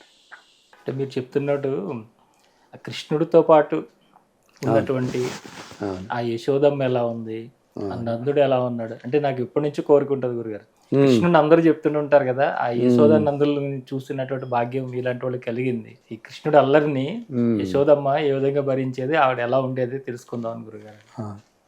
చాలా నాకు చెప్పినట్టు అసలు అదొక అద్భుతమైన దివ్యమైన అనుభూతి అనమాట. మన మాటల్లో ఎక్కడా వర్ణించలేము. ఏంటంటే అంత ఆనందం ఉంటుంది కాబట్టి నాకు తెలియకుండానే నేను రాస్తున్నప్పుడు కూడా ఆ అక్షరాల్లో కూడా అదే వచ్చేసింది. ఇప్పుడు నేను ఇది పుస్తకం రాసి ఒక 1 నెల రోజులైంది. నేను మొట్టమొదటి కాపీలు జనరల్గా నేను ప్రతిదీ కూడా నేను వెంకటేశ్వర స్వామి మీద పుస్తకాలు అసలు తిరుమల వెళ్ళి పెడుతుంటాం కదా ఫస్ట్ కాపీ ఎలాగా. సో నేను మొట్టమొదటిలో అనుకోండి ఇది కృష్ణుడిది కదా, బహుశా బృందావనం కానీ ఉడిపి కానీ వెళదాం అనుకున్నాను. వెళ్ళి పెడదాం అక్కడ ఫస్ట్ కాపీలు ఆయనకి సమర్పిద్దాం మొట్టమొదటి పత్రులు రాసిన తర్వాత అనుకున్నా. కానీ ఆశ్చర్యకరంగా ఈ మధ్య నాకు 1 సంవత్సరం క్రితం తెలిసింది ఏంటంటే మా ఇంటి పేరు వాళ్ళది మొట్టమొదటి ఒరిజినల్గా స్వగ్రామం విజయవాడ దగ్గర ముస్తాబాద్ అని ఒక ఊరు ఉంటుంది. ఆ ఊరు మా ఇంటి పేరు తిమ్మరాజు వాళ్ళదనమాట. సో నేను గత 20 సంవత్సరాలుగా మన పుస్తకాలు పంపిస్తూనే ఉండేవాళ్ళని చెప్పాను కదా, ఎప్పుడు అలా అడ్రస్లు రాయటం, కొన్ని లక్షల అడ్రస్లు, అసలు ప్రతి ఊళ్ళో నాకు పిన్ కోడ్లతో సహా వచ్చేసాయి రాసి ఇన్నేళ్ళుగా. సో ఇలా వెళుతున్నప్పుడు ఎప్పటి నుంచో 20 ఏళ్ళు కానీ నాకు చెప్తుండేవాళ్ళు ఏంటి శ్రీకాకుళం, విజయనగరం, రాజమండ్రి, ఇలా గుంటూరు కానీ ఇటు పక్కన తెలంగాణలో మన వరంగల్, నిజామాబాద్ ఈ ఊళ్ళలో మా ఇంటి పేరు తిమ్మరాజు అండి, మీరు ఏ ఊరు వాళ్ళు, ఎక్కడ వాళ్ళు ఉంటుందిగా గబుక్కుని అడుగుతుండేవాళ్ళు. అప్పుడు నేను చెప్పాను మేము చిన్నప్పటి నుంచి హైదరాబాద్ అండి, బట్ అంటారు మా పూర్వీకులు ఎప్పుడో ఇలా విజయవాడ దగ్గర ముస్తాబాద్ అని ఒక ఊరుంది, ఆ ఊరు వాళ్ళు అని నేను వింటుంటానని చెప్తుండేవాడిని. అప్పుడు వీళ్ళు అనేవాళ్ళు అవునండి మేము కూడా అదే వింటుంటాము, ఎప్పుడో 200-300 ఏళ్ల క్రితం ఇటు వలస వచ్చేసాం మేము, శ్రీకాకుళం వచ్చిన వాళ్ళు ఒకళ్ళు, శ్రీకాకుళంలో మహోదయ ప్రెస్ అని ఉంటుంది, వాళ్ళు తిమ్మరాజు వాళ్ళే అనమాట. అండ్ వాళ్ళలో చాలామంది కొంతమంది ఏంటంటే స్వాతంత్ర్య దాంట్లో కూడా పాల్గొన్నారు. వాళ్ళు మొట్టమొదట్లో వెళ్ళిన వాళ్ళలో వాళ్ళు ఎవరికో వెళ్ళి వాళ్ళు అడిగారు నన్ను మీకు ఎక్కడ వాళ్ళు ఏమిటంటే ఇలా చెప్పాను నేను, ఇలా ముస్తాబాద్ అని చెప్పి అంటారండి అంటే, ఓ అవునా మేము అదేనండి ఎప్పుడో వచ్చేస్తాం మాకు తెలియదు పెద్దగా, మా పూర్వీకులు చెప్పేవాళ్ళని. అలా విజయనగరం, గుంటూరు, ఇక్కడ మన తెలంగాణలో వరంగల్లో కూడా ఉన్నారు తిమ్మరాజు వాళ్ళు ఒకసారి ఇలా మన పుస్తకాలు వెళ్తున్నాయి కదా, సో వెళ్ళగానే ముందు చాలా బాగుందని వెంటనే పేరు చూసి అడుగుతారు మా ఇంటి పేరే అని చెప్పి, మనకు మామూలుగా అనిపిస్తుంది కదా. అప్పుడు నేను చెప్పామండి ఇలా అంటే అవునా మాది ఇదే అనేవాడు. ఇలా ఉంటూ ఏమైందంటే కొన్నాళ్ళ క్రితం ఒక 2-3 సంవత్సరాల క్రితం మన పుస్తకాలు ఆ ఊళ్ళో వాళ్ళకి కూడా వెళ్ళాయి.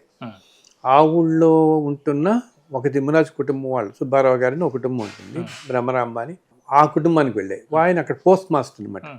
ఆయన నాకు ఫోన్ చేసి చెప్పారు, అడిగారు అంటే మీరు చూస్తారు తిమ్మరాజు ఎక్కడ వాళ్ళు ఏంటంటే ఇలా ముస్తాబాద్ ఇదే అంటే, అప్పుడు ఆయన అన్నారు అంటే మొట్టమొదటిలో ఈ ఊళ్ళో 70 కుటుంబాలు తిమ్మరాజు వాళ్ళు ఉండేవి, ఇటు పక్కన అంతా ఒక 3,000 ఎకరాల దాకా విడవే ఉండేవి.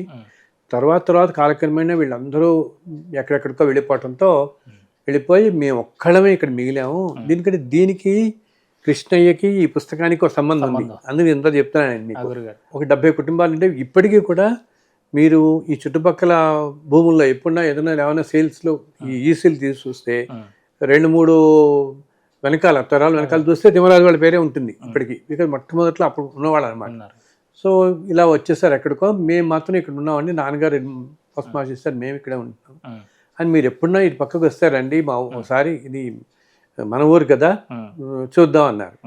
సో తప్పకుండా రండి అనేటప్పటికి, సో నేను 1 సంవత్సరం క్రితం అటు విజయవాడ ఏదో పని మీద వెళ్ళినప్పుడు వెళ్ళాను, ఆ ముస్తాబాద్ వెళ్ళాను.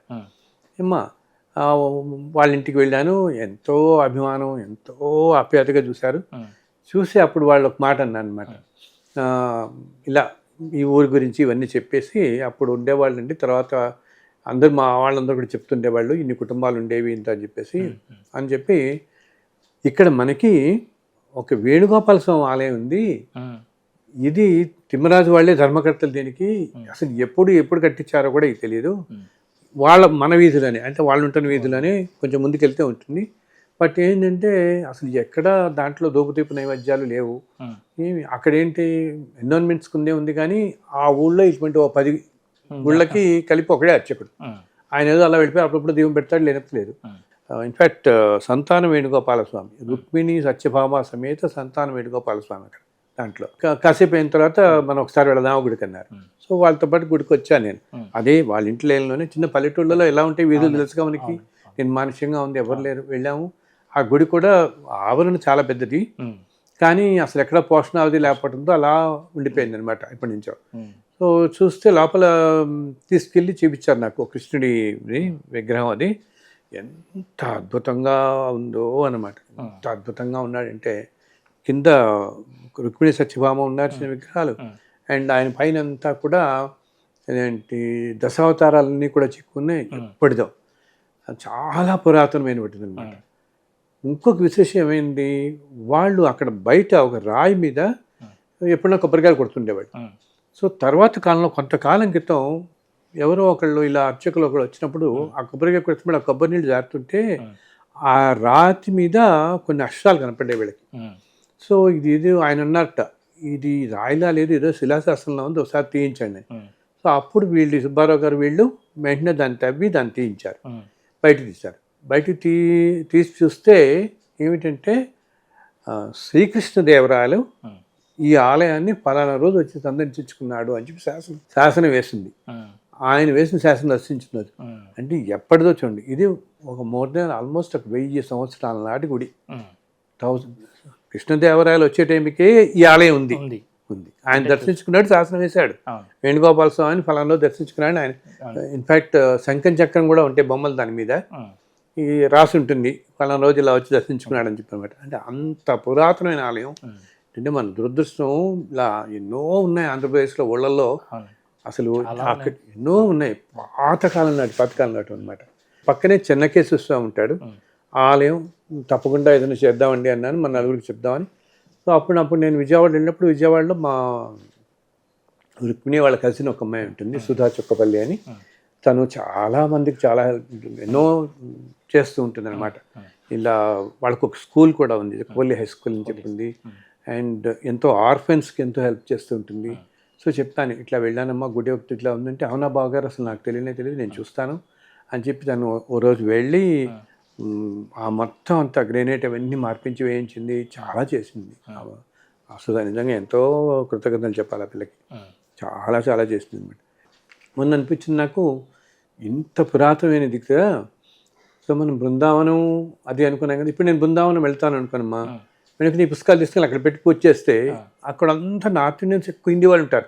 వాళ్ళందరూ అడుగుతారు ఈ పుస్తకం, కృష్ణ అని కానీ ఎవరికైనా ఆకర్షణ కదా ఇమీడియట్గా ఈ పుస్తకం కావాలని అడుగుతారు. అడిగితే కానీ తెలుగులో ఉంటుంది, చదవలేరు వాళ్ళు. సో నేను అనుకున్నా, సరే ఇది హిందీలో ట్రాన్స్లేట్ చేసి ఇంగ్లీషు హిందీలో ట్రాన్స్లేట్ ఎంతో వెళదాము. ముందు ఇది మన పాత తరాలు. అక్కడ బోర్డు ఉంది, ఆ బోర్డులో అన్నీ రాసుంటాయి. తిమ్మరాజు వెంకటేశ్వరరావు, తిమ్మరాజు రాధాకృష్ణమూర్తి, ఎప్పుడు వాళ్ళు పాత తరాలు వాళ్ళందరూ ఈ గుడి చేసిన వాళ్ళు అనమాట. సో కిందటి నెల నేను అక్కడికి వెళ్ళి అప్పుడు అక్కడితో అనుకున్నా, ఆయనే కరెక్టే కృష్ణ. ఇప్పుడు ఇన్ని సంవత్సరాల నుంచి ఉండగా మనకి ఇప్పుడు తెలవటం, కృష్ణుడిది రాయటం తెలవటం, కరెక్ట్గా ఈ టైంలో తెలవటం. సో వెళ్ళి అక్కడ పూజ చేసి తీసుకొచ్చాను నేను వచ్చామన్నమాట. ఆవిష్కరణ అన్నట్టుగా మొట్టమొదటి కాపీ ఆ స్వామివారి పాదాల దగ్గర పెట్టి తీసుకొచ్చాను. ఆ తర్వాత మళ్ళీ మనం వెంటనే ఏదో కవర్ వేయాలి కదా పైన అనమాట, ఇట్లా అనుకుంటున్నాను నేను. సో జనరల్లీ మిగతా నా పుస్తకాలు అన్నిటికీ నేనే ఒక కవర్ ఏదో డిజైన్ చేసుకుని వేసుకుంటుంటాను. సో ఈ పుస్తకానికి ఏదో ఎలా వేద్దాం అనుకుంటే ఈ లోపల నేను ఒక పిల్లాడి గురించి ఎక్కువ చూస్తున్నాను, హరి తాడోజు అని, చాలా బాగా బొమ్మలు వేస్తున్నాడు అనమాట.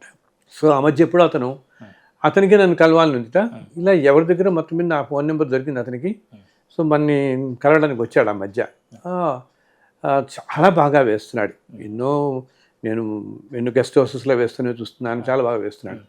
అప్పుడు అతనితో అన్నా నేను, ఇలా కృష్ణుడి బొమ్మ పుస్తకం రాస్తున్నాను, నేను వేస్తాను. అయ్యో అంతకంటే మహాభాగ్యం సార్, నేను వేస్తాను అన్నాడు. సో రాధాకృష్ణులది నాకు ఇలా లోపల కవర్లో ఉండి అతను వేసింది, ఇది వేసి పంపించాడు.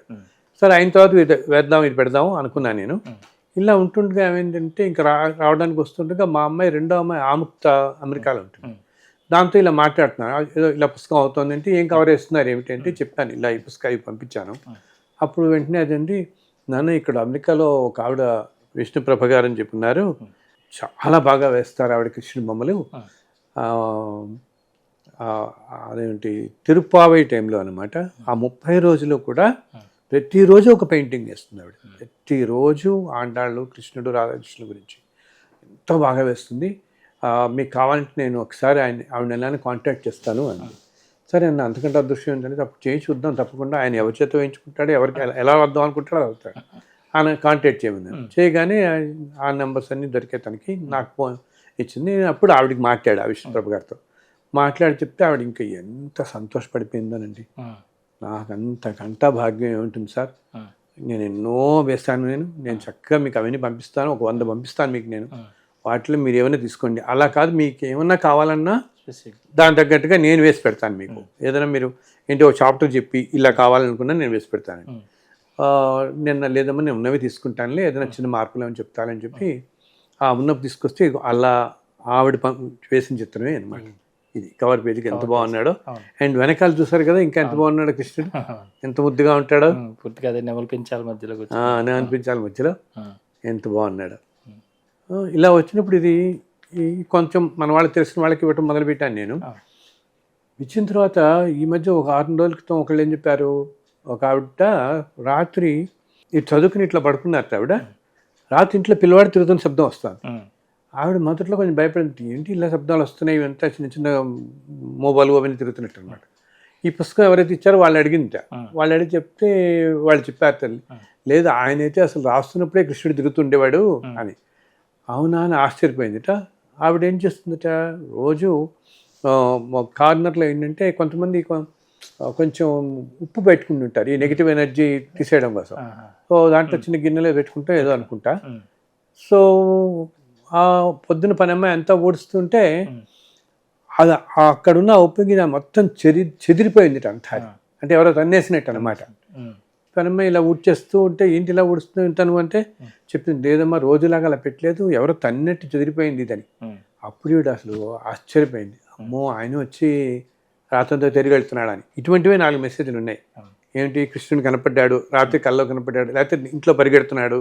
ఇది చదువుతుంటే పుస్తకం తీసి వెనక్కి, ఒకళ్ళైతే నాకు నిన్న మెసేజ్ పెట్టారు, ఏంటంటే ఇలా చదువుతుంటే ఆయనకి వెనకట్ట చూద్దాం అనుకుని ఈ పుస్తకాన్ని ఇలా పెట్టుకుని పక్కన పెట్టుకుని ఉంటే ఇలా వెనక్కి తిప్పేసి పెట్టింది ఆ పుస్తకం.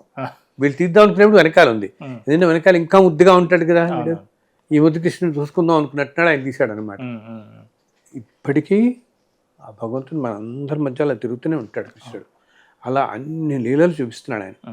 దీంట్లో ఇందా మీకు చెప్పినట్టుగా ఆ 125 సంవత్సరాల్లో ఎన్నెన్నో జరిగిన వాటిల్లో మొట్టమొదట్లో ఓ 10 సంవత్సరాలు ఇక్కడ ఉన్నప్పుడు ఏంటి, గోకులంలో బృందావనం ఉన్నప్పుడు ఆయన ఆడుకున్న ఆటలు, ఈ మైదానాల్లోకి వెళ్తాం, పశువుల దగ్గరికి వెళ్ళటం, అలాగే యమునా తీరంలో రాధాకృష్ణులు ఎంత ఎంత అసలు ప్రేమ రాధాకృష్ణుడు అంటే, వాళ్ళిద్దరి కబుర్లు, ఆ ముచ్చట్లు, అసలు యమునా నది తీరంలో కూర్చుని అలా పెడితేట వీళ్ళు కూర్చుని ఉంటే యమున ఎంతో ముచ్చట పడిపోయి ముందుకొచ్చి వీళ్ళ కాళ్ళు తాగేదనమాట. ఒక్కసారి ఆ నారాయణ కాళ్ళు తాగుతాం, ఆ తల్లి తాకాలని ముందుకు వచ్చేసి రెండు కెరటాలు ముందుకు వచ్చి వెనక్కి వెళ్తుండేవి. ఆ వెళుతున్న కెరటాలు అవి ఎంతో ముచ్చట పడిపోతుండేవి. ఏమిటి, వెనకాల కెరటాలన్నీ చూసి అయ్యో వీటికి అదృష్టం లభించిందే అని. అలాగే దాంట్లో కొన్ని హంసలు తిరుగుతుండేవి, ఎన్నెన్నో దేవలోక హంసలని. ఇటువంటి విశేషాలన్నీ నా కంటికి కనపడుతుంటే రాసింది. సో నెక్స్ట్ నేను అనుకుంటున్నానంటే వచ్చే 2-3 నెలల్లో ఇవి మిగతావి కూడా కొన్ని ఇంకా 30-40 చాలా అద్భుతమైన సంఘటనలు. కృష్ణుడు ఆడుతాం, అసలు చెట్లెక్కి ఆడుతుండేవాడు, ఎగురుతుండేవాడు. చిన్నప్పుడు ఎంతో ముచ్చటైన పిల్లాడు కదా అందరికీ కూడా, మనం వింటుంటాం కదా చిన్నప్పుడు కృష్ణ లీలలంటే. ఆ ముచ్చట్లు, ఆ లీలలన్నీ నాకు కనిపించినట్టుగా వాటన్నిటితో మళ్ళీ 2వ భాగం కూడా రాద్దామని త్వరలోనే రాద్దాం అనుకుంటున్నాను అన్నమాట. చాలా అద్భుతంగా ఉన్నాయి గురుగారు. అంటే అనుభవాలు ఎలా అంటే స్వామివారు ప్రత్యక్షంగా మీకు చూపించి మీరు రాసిన కాబట్టి ఇప్పటిదాకా ఎక్కడ దొరకనివి, ఎవరు వినటువంటి అదే అనుభవాలు. అవును, అది మనకేంటంటే ఆయనే తీసుకెళ్ళి చూపించి రాయించాడు కాబట్టి మనం చదువుతుంటే కూడా వీళ్ళందరూ అంటున్నారు, చదువుతుంటే మేము కూడా వెళ్ళిపోయినట్టుంది. నిన్న ఒకరిద్దరు ముగ్గురు చెప్పిన వాళ్ళు అనమాట, అసలు 2-3 రోజుల దాకా మేము బయటికి రాలేకపోతున్నాం అంటే దాంట్లోంచి ఆ తన్మయత్వంలో మునిగిపోతున్నాము అని అంటున్నారు. అయితే ఏంటి, ఇటువంటి పుస్తకం రాయాలంటే మనము పూర్తి దాంట్లోకి నిమగ్నం అయిపోయి ఉండాలి. ఇప్పుడు కాలంలో మనకేమిటి, నేను చెప్తున్నానే ఈ మధ్య ఈ ఫోన్లు వచ్చేవాళ్ళు వెళ్ళే ఈ హడావిడితో నాకు అసలు సాధ్యం కాక ఈ మాత్రం రాయడానికి 6 నెలలు పెట్టింది నాకు. కానీ ఒకటేంటంటే సత్యం గారు, ముందు తరాల వాళ్ళకి ఎప్పటికీ నిలిచిపోవాలి. ఇప్పుడు ఏంటి, కాలం కూడా ఇంత కష్టంగా ఉండి మనసులు అందరికీ చిరాగ్గా ఉంటున్నాయి, చికాగ్గా ఉంటున్నాయి, అశాంతిగా ఉంటున్నాయి. అటువంటిప్పుడు మధుర భక్తి, ఆ తత్వం సంబంధించిన లీలలు చదువుతూ ఉంటే ఎంతో మనసుకి కాస్త హాయిగా ఉంటుంది. అండ్ నాకు చెప్పింది కూడా కృష్ణ ఏంటి, ఈ చదువుతున్నప్పుడు ఇది రాస్తున్న మొదట్లో అన్నాడు, నేను ఎవరైతే ఈ పుస్తకం చదువుతారో వాళ్ళకి పూర్తి మనశ్శాంతి కలుగుతుంది, వాళ్ళ ప్రారంభ కర్మ తొలగిపోతుంది, వాళ్ళ కష్టాలన్నీ నేను తీర్చేస్తాను అన్నాడు. ఈ చదివిన వాళ్ళందరికీ కష్టాలన్నీ నేను తీరుస్తాను. అయితే అంత తన్మత్వం అయ్యి అంత ఇన్వాల్వ్ అయ్యి మనం చదవాలన్నమాట. భక్తి ఎప్పుడు, భక్తి అనేది ఎక్కడా సంశయం ఉండకూడదు, నిస్సంశయంగా ఇది ఆయనే చెప్పాడు మనకి, ఆయన చూపించింది అని చెప్పి. ఎప్పుడు కూడా నేను అంటుంటానే, భక్తికి ధర్మం తోడైతేనే అది ఫలిస్తుంది అని. సో మనం అంత ధర్మార్గంలో ఉంటూ మనం అంత భక్తి అంత నమ్మం పెట్టుకుని చదివితే ఎటువంటి కష్టమైనా తొలగిపోతుంది. అంత శక్తివంతమైనదనమాట. అండ్ అంత పవిత్రమైనది, అంత పుణ్యప్రదమైనది ఇది. దీంట్లో ప్రతి అక్షరం నేను రాస్తున్నప్పుడు ప్రతి అక్షరం నేను ఒక యజ్ఞంలాగా ఒక పూజలో వేసుకున్నాను అనమాట. అసలు ఆయనే ఉండేవాడు నా పక్కన, ఇంకా ఆటోమేటిక్గా అది పూజ అయిపోతుంది, మన భావనే అక్కర్లేదు. అండ్ నేను కూడా రాసేటప్పుడైనా చాలా నియమాలు ఫాలో అవుతాను. నేను అక్కడ కూర్చొని రాసినప్పుడు ఏమి తినటం కానీ ఏమి చేయను అసలు. అలా టేబుల్ మీద కూర్చున్నప్పుడు కొన్ని నియమాలు ఫాలో అవుతాను నేను పెట్టుకున్నవన్నీ కూడా. సో ఈ తర్వాత ఇవన్నీ ఏంటంటే, ఇంక దీంట్లో నేను రాయాల్సినవి రాసలీల ఇంకా విశేషాలు చాలా ఉన్నాయి. మిగిలిన దేవతలు రావటం కానీ. విచిత్రం ఏమిటి, కృష్ణావతారం ద్వాపరయుగం వచ్చేటప్పటికి అంతకుముందే త్రేతాయుగం ఉంది కదా. సో త్రేతాయుగంలో రాముల వారు ఉన్నారు కాబట్టి తర్వాత ద్వాపరయుగం వచ్చేటప్పటికి కొన్ని చోట్ల భూమి మీద రామాలయాలు ఉంటాయి. సో ఆ రాముడు ఆలయాలు అప్పటికే ఉన్నాయి. సో అటువంటి ఆలయాలు కొన్నిటి కృష్ణుడు కూడా వెళ్తాడు. అటువంటి విశేషాలన్నీ వస్తాయి ఇంకా ముందు ముందు వాటిల్లో అనమాట. అవన్నీ రాయాలి. సో నేను మన వాళ్ళకి అసలు చెప్తుంది ఏంటంటే, నెక్స్ట్ 4-5 నెలల్లో ఇప్పుడు బయట ప్రపంచం కూడా ఎన్నెన్నో మనం చూస్తున్నాం ఇప్పుడు కదా. ఈ ముందు రాబోయే కాలం కూడా 26 చివరి దాకా ఇలాగే ఉంటుంది. నేను అందరికీ చెప్తున్నాను, చాలామంది మన వాళ్ళకి మానస యాత్ర, హిమాలయ యాత్ర పెట్టుకోవడం చాలా ఇష్టం. కానీ దయచేసి ఈ సంవత్సరం పెట్టుకోకండి. ఈ సంవత్సరం, వచ్చే సంవత్సరం జూలై ఆగస్టు దాకా హిమాలయ ప్రాంతాలకి జోలికి వెళ్ళొద్దు. మొన్ననే మనం చూసాం, టిబెట్ దగ్గర 1000 మంది చిక్కుపోయి మొత్తం చిక్కిపోయినారు. అండ్ ల్యాండ్ స్లైడ్స్ అవుతున్నాయి హిమాచల్ ప్రదేశ్ అటంతా కూడా. అండ్ ఆ హిమాలయన్ జోన్ అంతా కూడా చాలా జాగ్రత్తగా సున్నితంగా ఉంది ప్రస్తుతం. ఎప్పుడు ఎటువంటి విపత్కర పరిస్థితి వస్తుంది ఎవరికి తెలియట్లేదు అక్కడ. అందుకని దయచేసి నేను అందరినీ మీ ద్వారా ప్రార్థిస్తున్నది ఏంటంటే, ఈ ఒక్క సంవత్సరం ఓపిక పట్టండి. వచ్చే సంవత్సరం ఆగస్ట్ సెప్టెంబర్ దాకా 26 దాకా ఇదే పీరియడ్ ఉంటుంది. దయచేసి ఆ యాత్ర మాత్రం ఇప్పుడు పెట్టుకోకండి. మానసికంగా దర్శించండి, మానసికంగా నమస్కరించి అసలు భావం చేస్తే అన్నీ వస్తాయి మనకు అని చెప్పి చక్కగా చేయండి. ప్రస్తుతం మాత్రం ఎందుకంటే అసలు వచ్చే 3-4 నెలల్లో నీటికి సంబంధించింది మనం చాలా పెద్ద తుఫాన్లు చూడబోతున్నాం. మన దేశంలో ఒకటి, అమెరికా, ఫిలిప్పైన్స్ అటంతా కూడా సివియర్ సైక్లోన్స్ అనమాట. అసలు కొన్ని వేల మంది అలా వెళ్ళిపోయే ప్రాణ నష్టం సైక్లోన్స్. ఇటువంటి కష్టతరమైన సమయంలో ఉన్నప్పుడు భగవంతుడు ఒక్కడే మనని ఆదుకునేవాడు. సో ఇటువంటి సాధనాలు పట్టుకుంటే మనకి భగవంతుడు వీటన్నిటిని పక్కన దారి పడేస్తాడు. అండ్ మనకి మనశ్శాంతి కలుగుతుంది. ముందు ఇంకోటి, మనము ఎక్కడైనా ఏదైనా వింటున్నప్పుడు మనం ఎఫెక్ట్ అయినా అవ్వకపోయినా, ఒకటి ఇప్పుడు కొన్ని ఎలా ఉంటాయి, మనమే పడే ఆపదలు కొన్ని ఉంటాయి, కొన్ని మన తోటి వాళ్ళు పడే ఉంటాయి, కొన్ని మనం దూరంగా విన్నా కూడా మన మనసుకి చాలా బాధ అనిపిస్తుంది. అంతే కదా, పలానా చోట జరిగింది, ఓ సైక్లోన్ వచ్చి అయిందో, తుఫాన్ వచ్చిందో, లేకపోతే 1000 మంది ఒక యాక్సిడెంట్ ఉంది, అయ్యో మనసు కలత చెందుతుంది మనకి. కాస్త కదా. ఇలా అటువంటి కలతల్ని మనసు బాధగా ఉన్నప్పుడు వాటన్నిటికి నుంచి మనకి కాస్త ప్రశాంతత, ఎంతో మంచి ప్రశాంతత ఇచ్చేదే ఈ శ్రీకృష్ణ దర్శనం. అందుకనే నేను దర్శనం అని ఎందుకు పెట్టానంటే అలా దర్శించి రాసింది ఇది. ఇది మనం ఏంటి ఇలా ఊహించి ఇలా రాయాలని కాసేపు చిన్న ఆలోచించి ఈ పేరు పెడదాం ఆ పేరు అని కాదు. అలా దర్శనం జరుగుతుంది. ఇప్పుడు నేను ఇలా మనం మాట్లాడుకుంటూ వెళుతుంటే నాకంటే ఎదురుకుండా మళ్ళీ అంతా గోకులం, ఆ ద్వాపరం, ఆ బృందావనం అవే కనపడుతున్నాయి. బికాజ్ ఈ పేజీలు తీస్తుంటే ఇవే కదా మొత్తం అంతా. ఇగో యశోద, కీర్తి, ఇవన్నీ కూడా కన్నయ్య చేతితో తీసుకోవడం, ఈ దంపతులు చిరునవ్వు నవ్వటం. అసలు ఆ క్షణంలో కన్నయ్య స్పర్శ అలా తగలగానే వారి ఆత్మలతో ఈ విశ్వం, ఆత్మలన్నీ విశ్వంతో లీనమైనట్లు, అంటే వాళ్ళకి గోపికలకి అంత ఆనందం కలిగేదన్నమాట. అసలు ఆ పురుషోత్తముని దివ్య ప్రేమతత్వాన్ని పూర్తిగా అర్థం చేసుకోవడానికి ఆ స్వామి అనుగ్రహం కావాలి. అది పూర్తి ఆర్తితో ఈ సృష్టి యందు ప్రతి దాని యందు ఉన్నది ఆ పురుషోత్తముని గ్రహిస్తూ ప్రతి జీవిలోనూ కృష్ణ పరమాత్మని, ఆ దివ్య ప్రేమతత్వాన్ని పూర్తిగా చూసిన వారికి దివ్య అనుభూతి కలుగుతుంది. గోకులంలోని గోపికలందరికీ ఈ దివ్య అనుభూతే లభించింది. అసలు ఏమిటి, ఒక ధారల, అసలు ఒక్కొక్క గోపిక కృష్ణుని కౌగిలిలో ఆ గోపికకు ఒక్కసారి విశ్వంలోని ప్రేమామృతం మొత్తం ఒక ధారలా కురిసిందిట. ఆహా, ఎంత దివ్య అనుభూతి, అంత ప్రేమ అనుభూతి అనమాట. సో ఈ అనుభూతులన్నీ మనం కూడా చెందుతాం. ఈ గ్రంథం మళ్ళీ మీరు చదువుతున్నప్పుడు మీకు ఎట్లా ఉంటుంది గురుగారు? అంటే ఈ అనుభవాలు ఇవన్నీ కూడా మీరు అంటే అప్పుడు ఉన్నట్టు ట్రాన్స్లేట్ ఇప్పుడు మామూలు చదువుతున్నప్పుడు కూడా మళ్ళీ వెళ్ళిపోతాం అక్కడికి.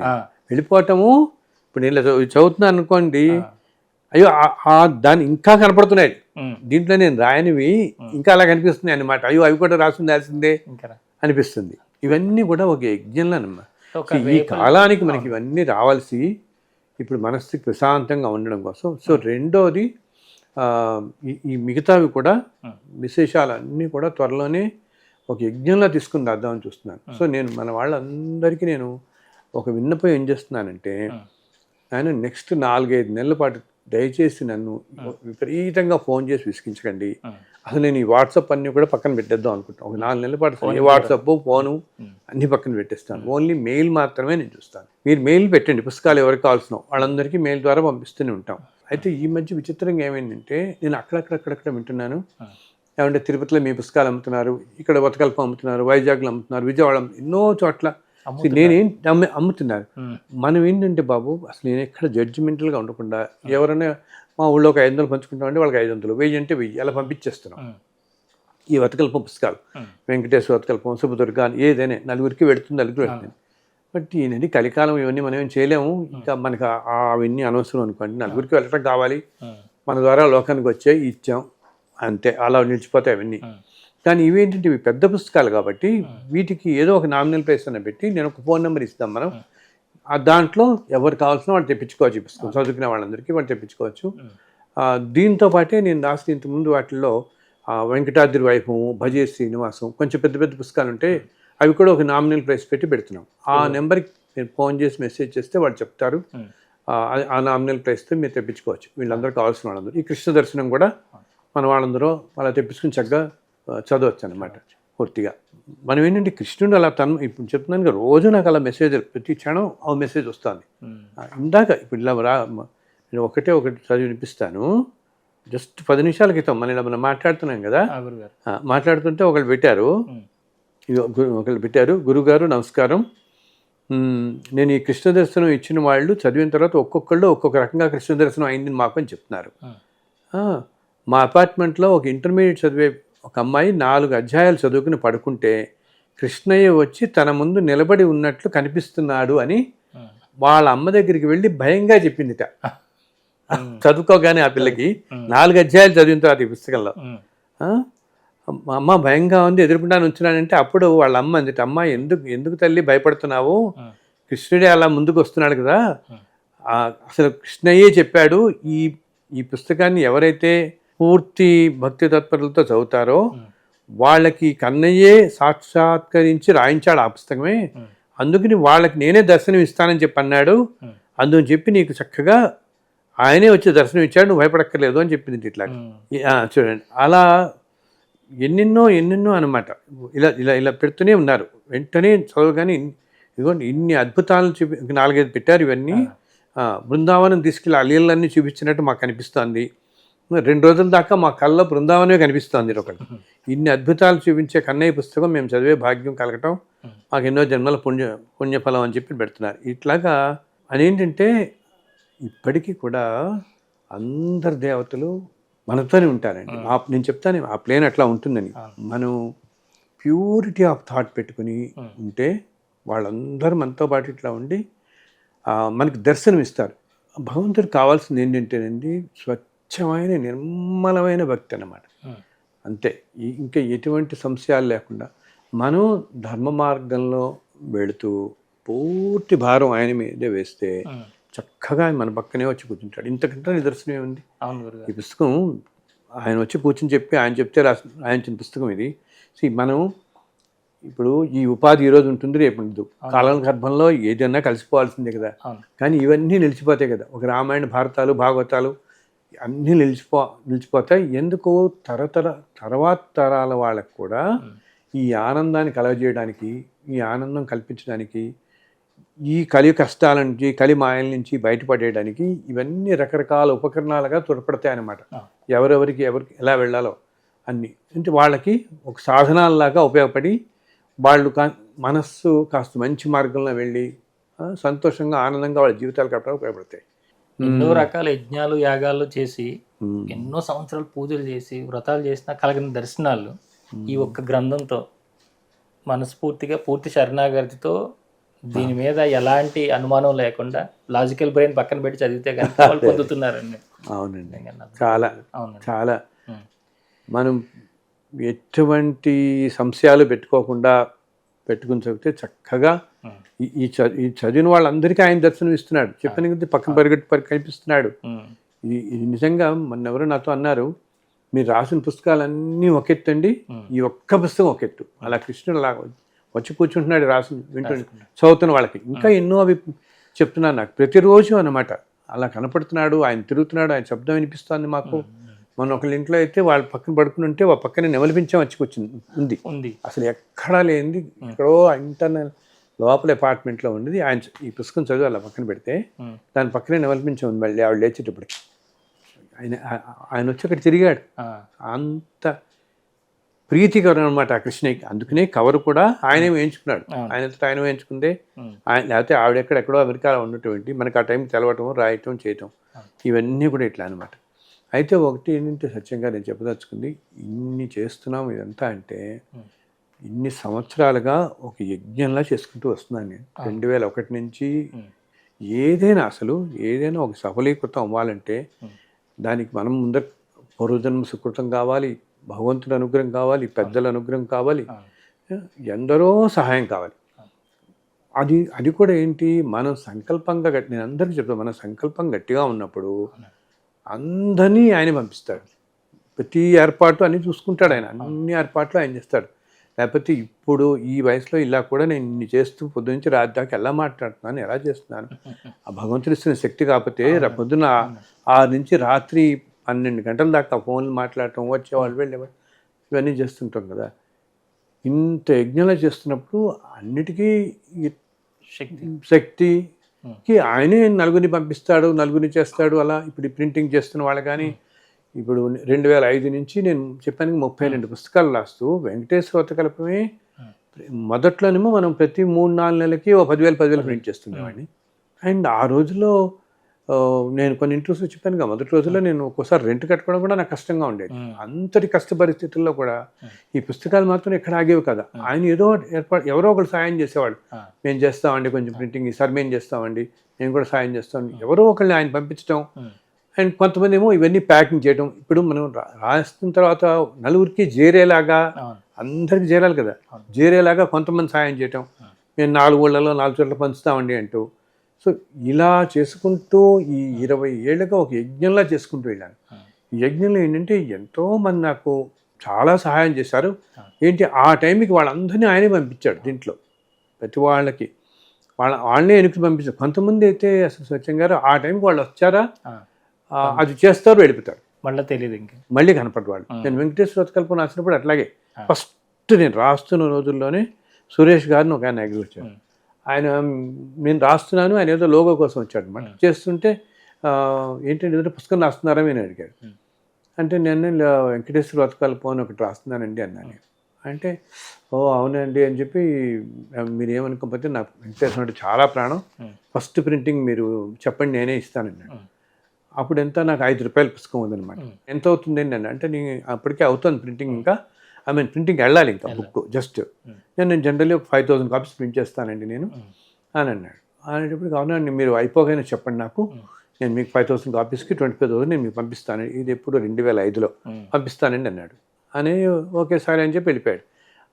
వెళ్ళిన తర్వాత పావు గంటకి మళ్ళీ తలుపు కొట్టారు ఎవరో. ఏంటని తలుపు కొట్టి చూస్తే ఈయనే, ఈ సురేష్ గారు మళ్ళీ వచ్చారు.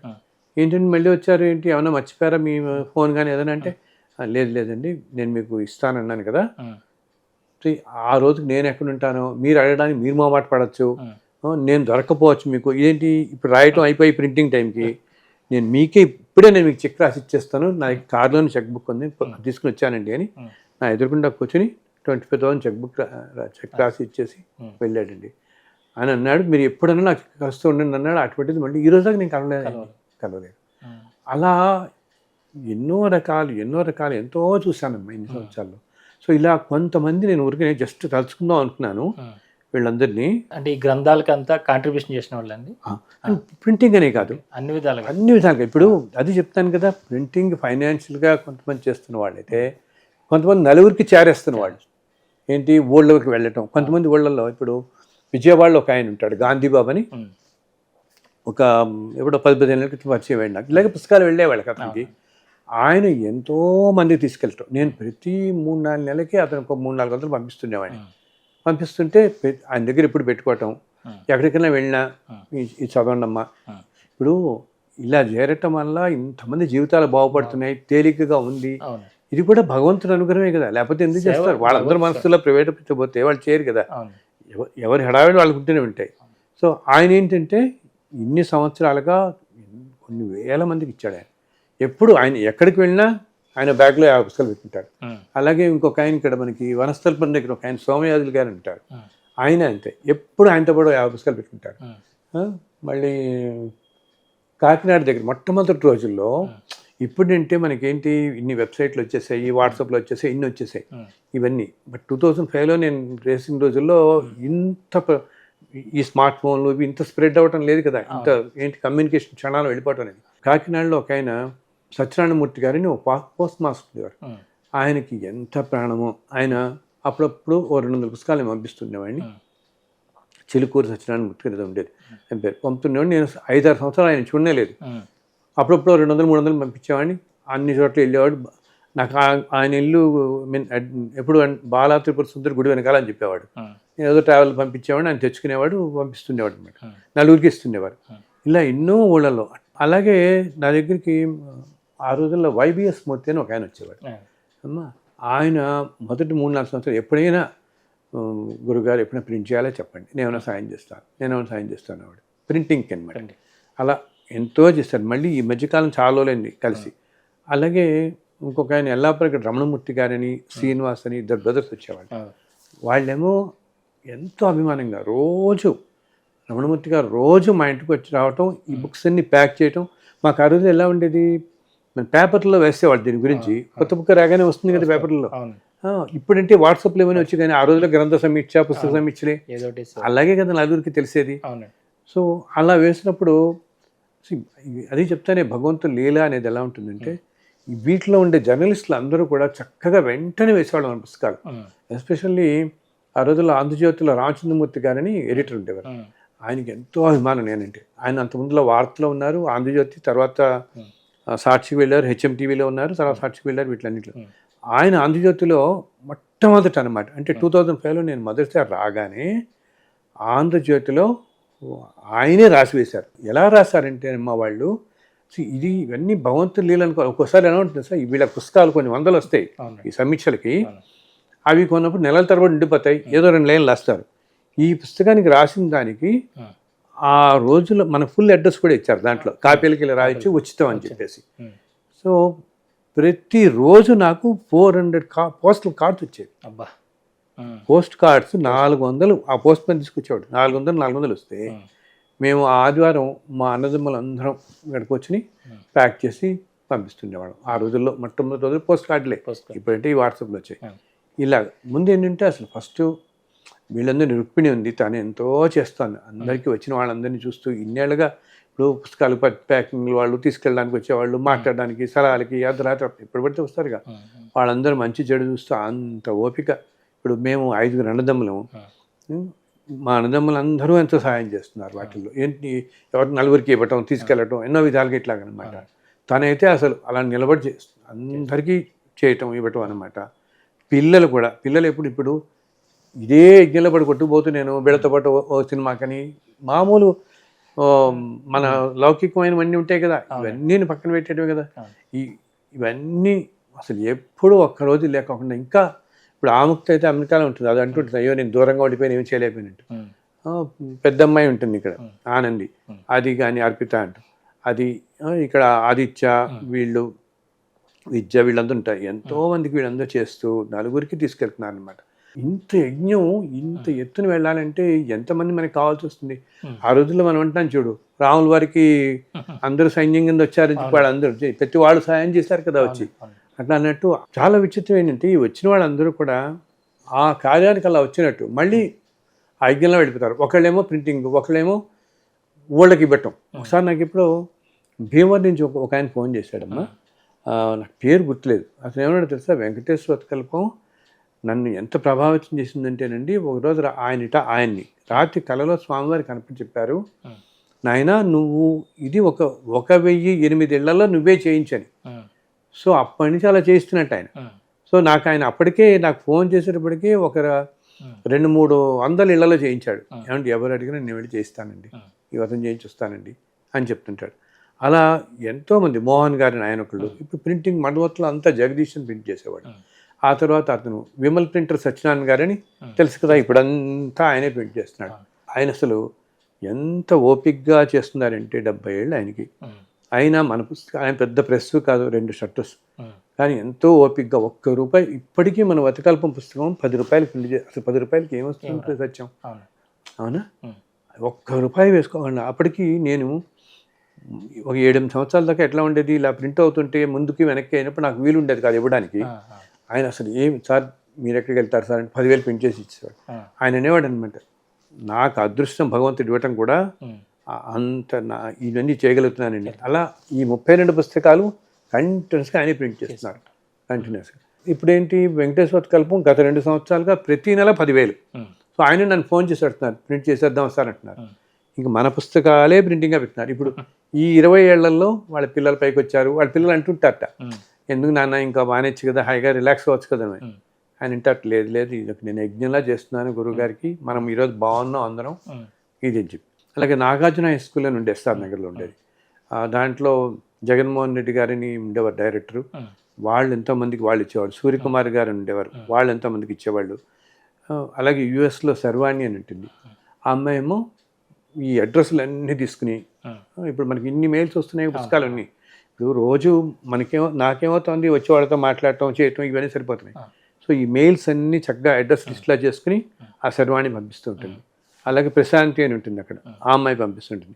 ఆ ప్రశాంతి కూడా ఎప్పుడన్నా ఆడుతుంటుంది అన్నమాట, అంకుల్ ఏమన్నా బుక్స్కి ఏమైనా చేయాలా, పుస్తకాలకు ఏమైనా చేయాలా అడుగుతుంటుంది.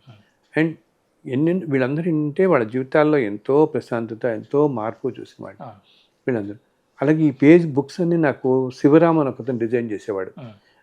అతను ఎంతో ప్రతి కవరు, ఈ కవర్లు అన్నీ కూడా నేను అన్నీ చూపిస్తే అతను కొంచెం డిజైన్ చేసి పెట్టేవాడు అనమాట. అలాగే ఈ మధ్య ప్రవీణ్ అని యుఎస్లో ఇంకో అతను పరిచయం అయ్యాడు. ఇప్పుడు ఎంతో లక్షల మంది మనకి ఇలా అవుతారు. కొంతమంది ఏంటంటే చాలా దగ్గరయ్యి ఆ భగవంతుడు వాళ్ళ మనసులో పెడతాడు, మీరు కూడా ఆయన యజ్ఞంలో ఏదో చేయండి అన్నట్టుగా ప్రచారం చేయటం, నలుగురికి ఇవ్వటం.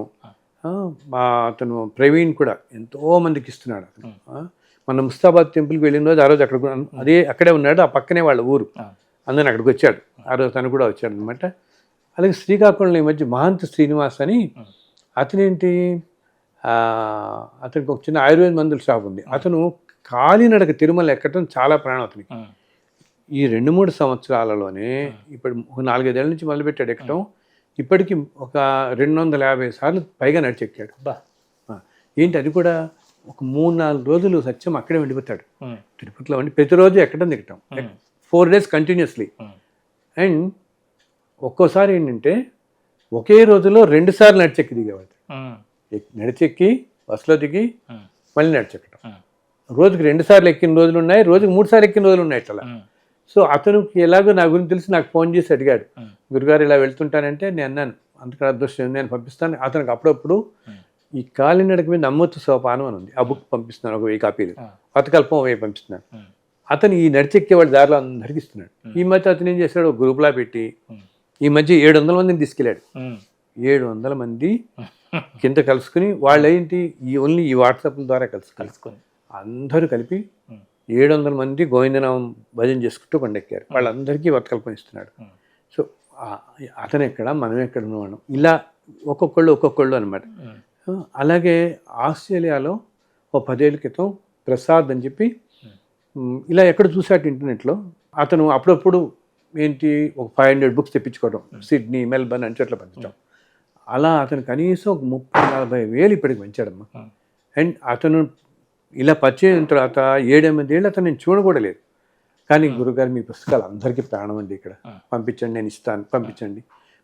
జస్ట్ ఆ కొరియర్ ఎంత అవుతుంది కదా అది నేనే పే చేస్తాను. వాళ్ళు అప్పుడే ఆ కొరియర్ వాళ్ళు ఉంటారు కదా, వాళ్ళ నెంబర్ ఇచ్చేవాడిని నేను, వాళ్ళకి అతను ట్రాన్స్ఫర్ చేసేవాడు, మేము పుస్తకాలు పంపించేసేవాడిని. అలా అతను ఎంతమందికి ఇచ్చాడంటే అసలు లెక్కలేదనమాట. ఆస్ట్రేలియాలో ఎంతోమందికి వెళ్ళాడంటే ఇక ప్రసాద్ కారణం. అలాగే సింగపూర్లో వినోద్ పరిమి అని ఉంటాడు, అతను ఎంతోమందికి చేస్తున్నాడు, ఎంతోమందికి చెప్తున్నాడు, ఎన్నో రకాల సహాయం చేస్తున్నాడు ఈ పుస్తకాలను అరుగురికి వెళ్ళటంలో కానీ చాలా.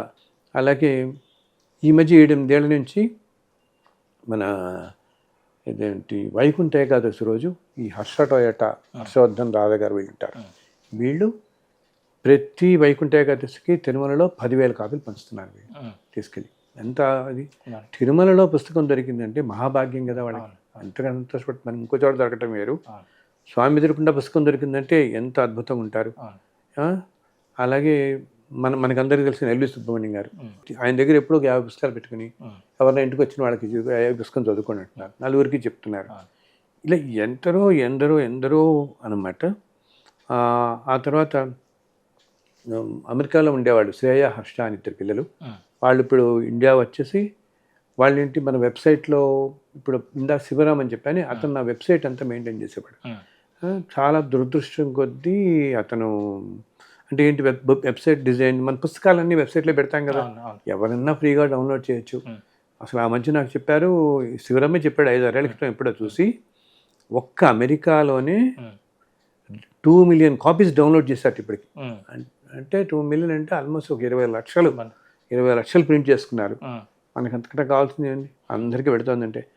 సో ఆ పిల్లాడు దురదృష్టం కొద్దీ వెళ్ళిపోవడంతో ఆ వెబ్సైట్ అంతా అట్లా ఆగిపోతే ఈ హర్ష అని చెప్పాను ఇతను, ఈ పిల్లాడు ఆ డీటెయిల్స్ అన్నీ వాళ్ళకి తీసుకుని అతనికి ఫోన్ చేసి వాళ్ళు ఆ శ్రేయ ఈ అమ్మాయి వీళ్ళిద్దరు కలిపి చక్కగా ఆ డీటెయిల్స్ అనేవి ఉంటే టెక్నికల్. ఇప్పుడు నాకు ఇంటికి వాళ్ళప్పుడు ఇవన్నీ నేను పట్టించుకోలేను కదా, ఈ డీటెయిల్స్ అనేవి తీసుకుని దాంట్లో బుక్స్ అప్లోడ్ చేయటం, మళ్ళీ కొత్త బుక్స్ అన్నీ పెట్టడం కానీ అవన్నీ కూడా వాళ్ళు చూస్తున్నారు. అండ్ ఎప్పుడైనా తిరుమల వెళ్ళారనుకో, తిరుపతి వెళ్ళినప్పుడు 4 ఆ పుస్తకాలు ఇవ్వటం.